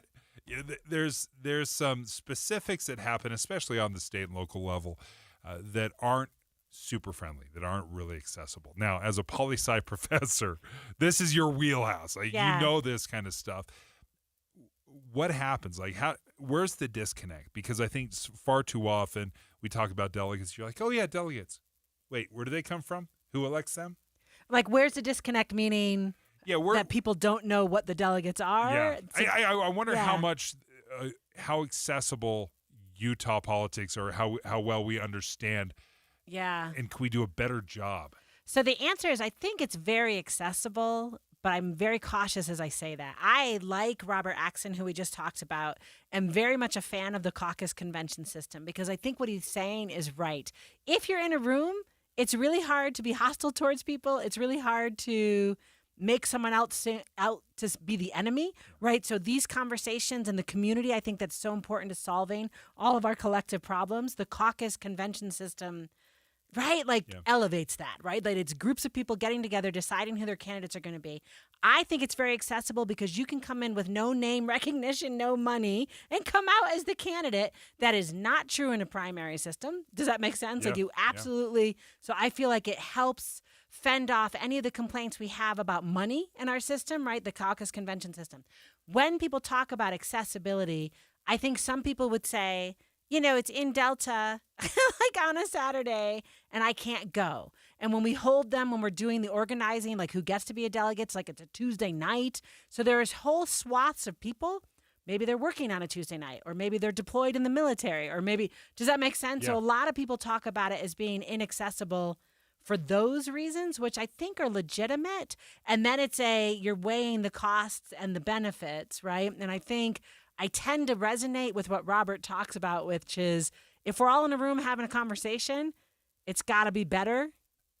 Yeah, and, right. I think what you see in the convention is you saw relationships matter. Right. And in fact, the final vote, when you're narrowing down the list of candidates, it really had narrowed down to the top 3, which was Greg Hughes, Celeste Malloy, and Jordan Hess. And all had very strong showings, but in the final vote, it wasn't until Jordan Hess threw his support behind Celeste Malloy that she finally got the numbers to win.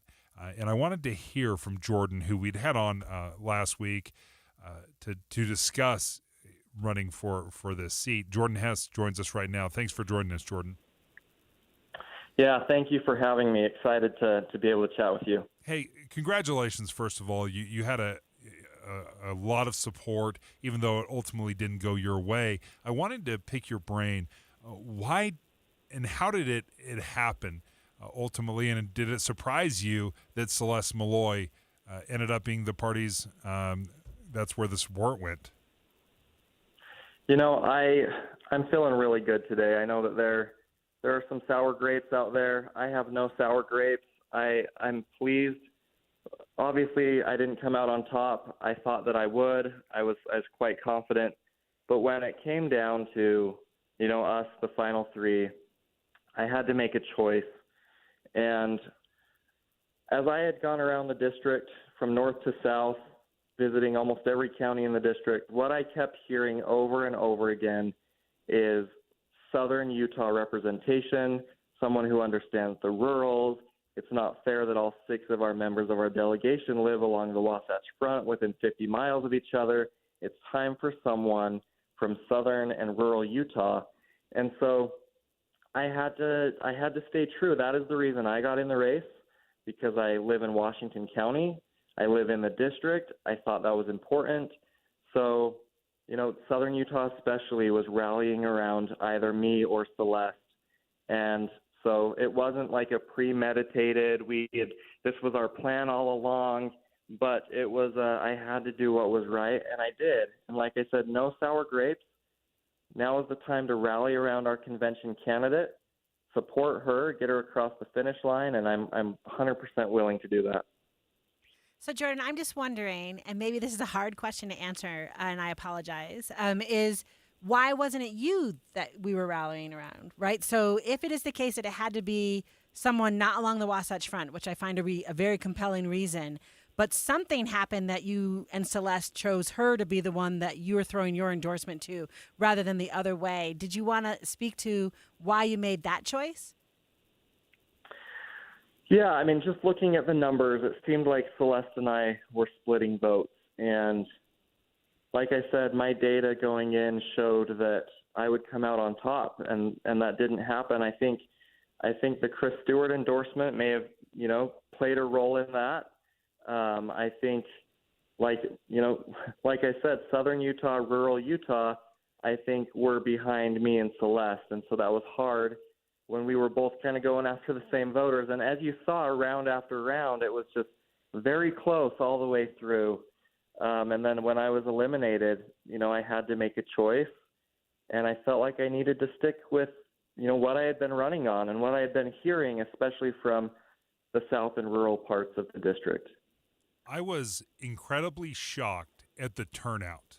This was held in Delta, Utah, 3,500 people in the entire town, and you were asking 1,000 delegates to show up a couple hours south of Salt Lake, a couple hours north of St. George.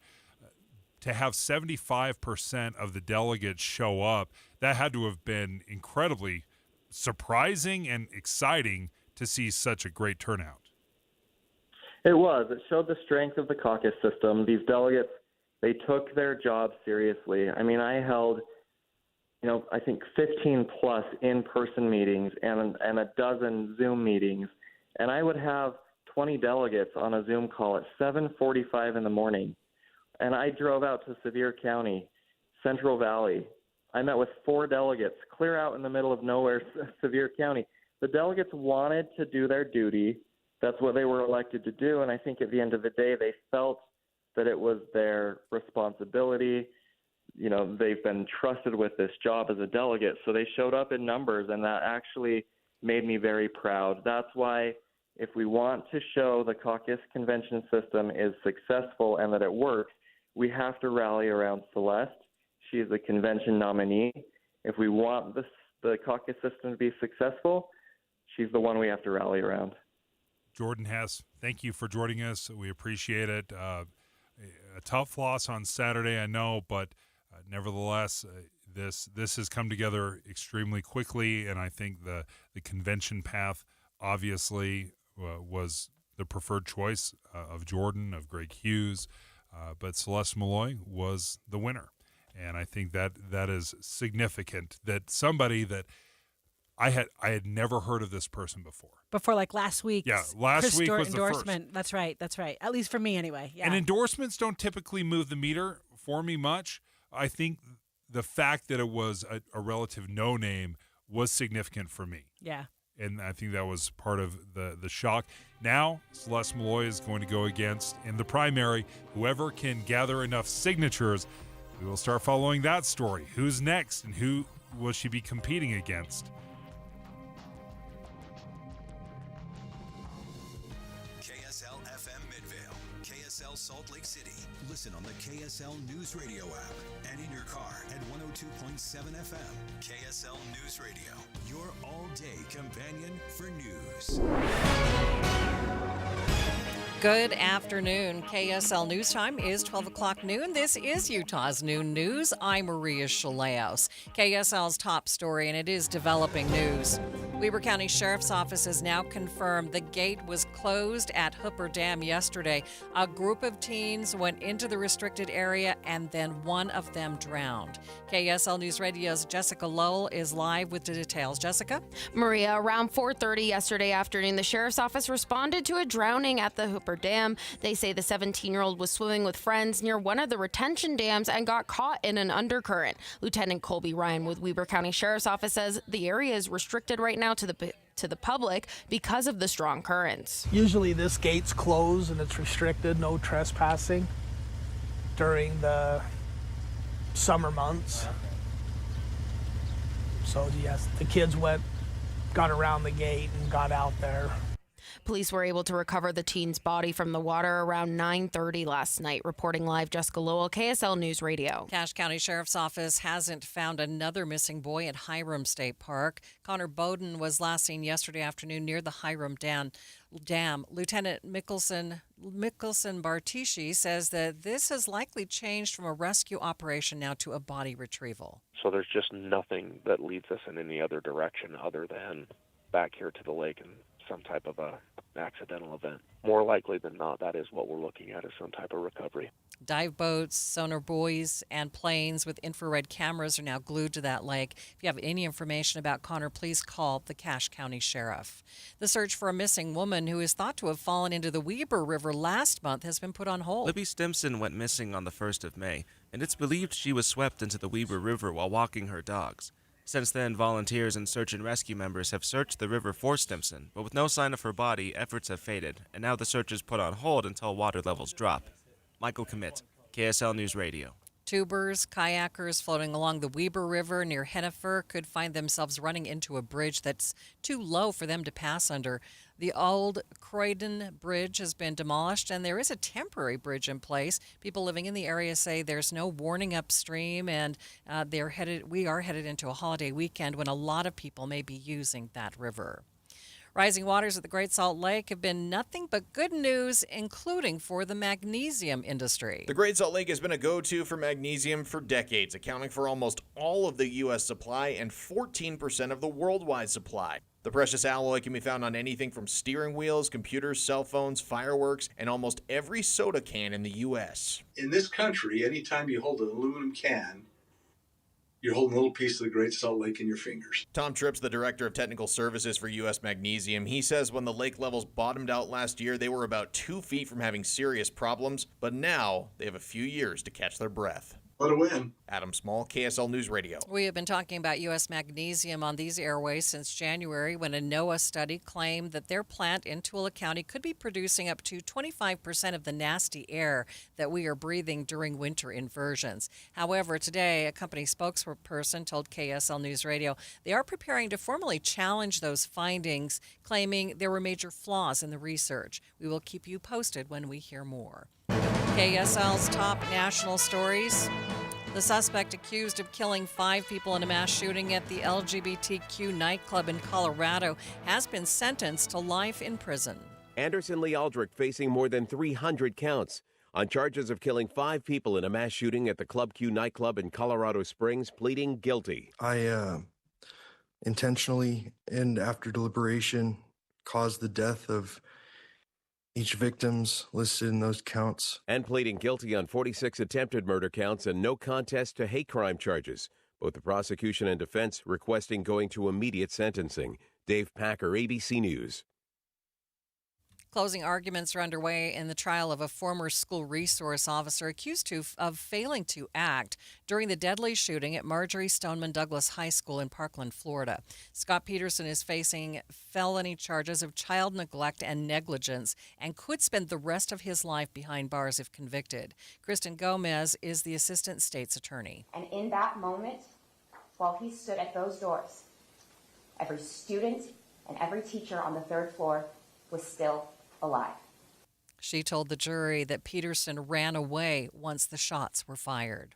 The Wildlife Rehabilitation Center of Northern Utah may be getting a 6-month extension before being evicted from their current location, but to do so, they need a new facility. Executive Director Dallin Martyler says that the new facility will not be their forever home. In that facility, we're going to do as much as we possibly can. And then while we're there, we will start a capital campaign. And with that capital campaign, we will use that money to purchase property and essentially build what we're already in.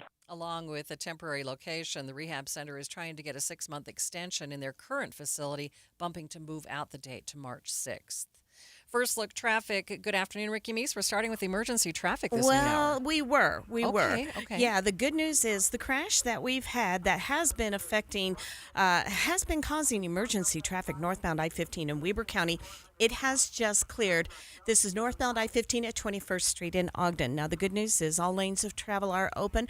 Bad news is we still have residual delays into Riverdale. Ricky Meese in the KSL Traffic Center. KSL News Time, 12:05. Breaking news is just one ask away. Playing KSL News Radio. New trouble for Amazon. Everything near the parks is turned into an Airbnb. In your home, tell Alexa, play KSL News Radio. Then listen in your car at 102.7 FM. In this market, you'll find Fisher Investments is different than other money managers. Different how? Aren't we all just looking for the hottest stocks? Nope. We use diversified strategies to position our clients' portfolios for their long-term goals. You don't just provide cookie-cutter portfolios? No. We tailor our clients' portfolios to their goals and needs. But you still sell investments that generate high commissions for you, right? No, we don't sell commission-based products. We're a fiduciary, the highest standard of care for a financial advisor. It means we're obligated to act in our client's best interest. So when do you make more money? Only when your clients make more money? Yep, we have one transparent management fee structured so we do better when our clients do better. Sounds like you really look out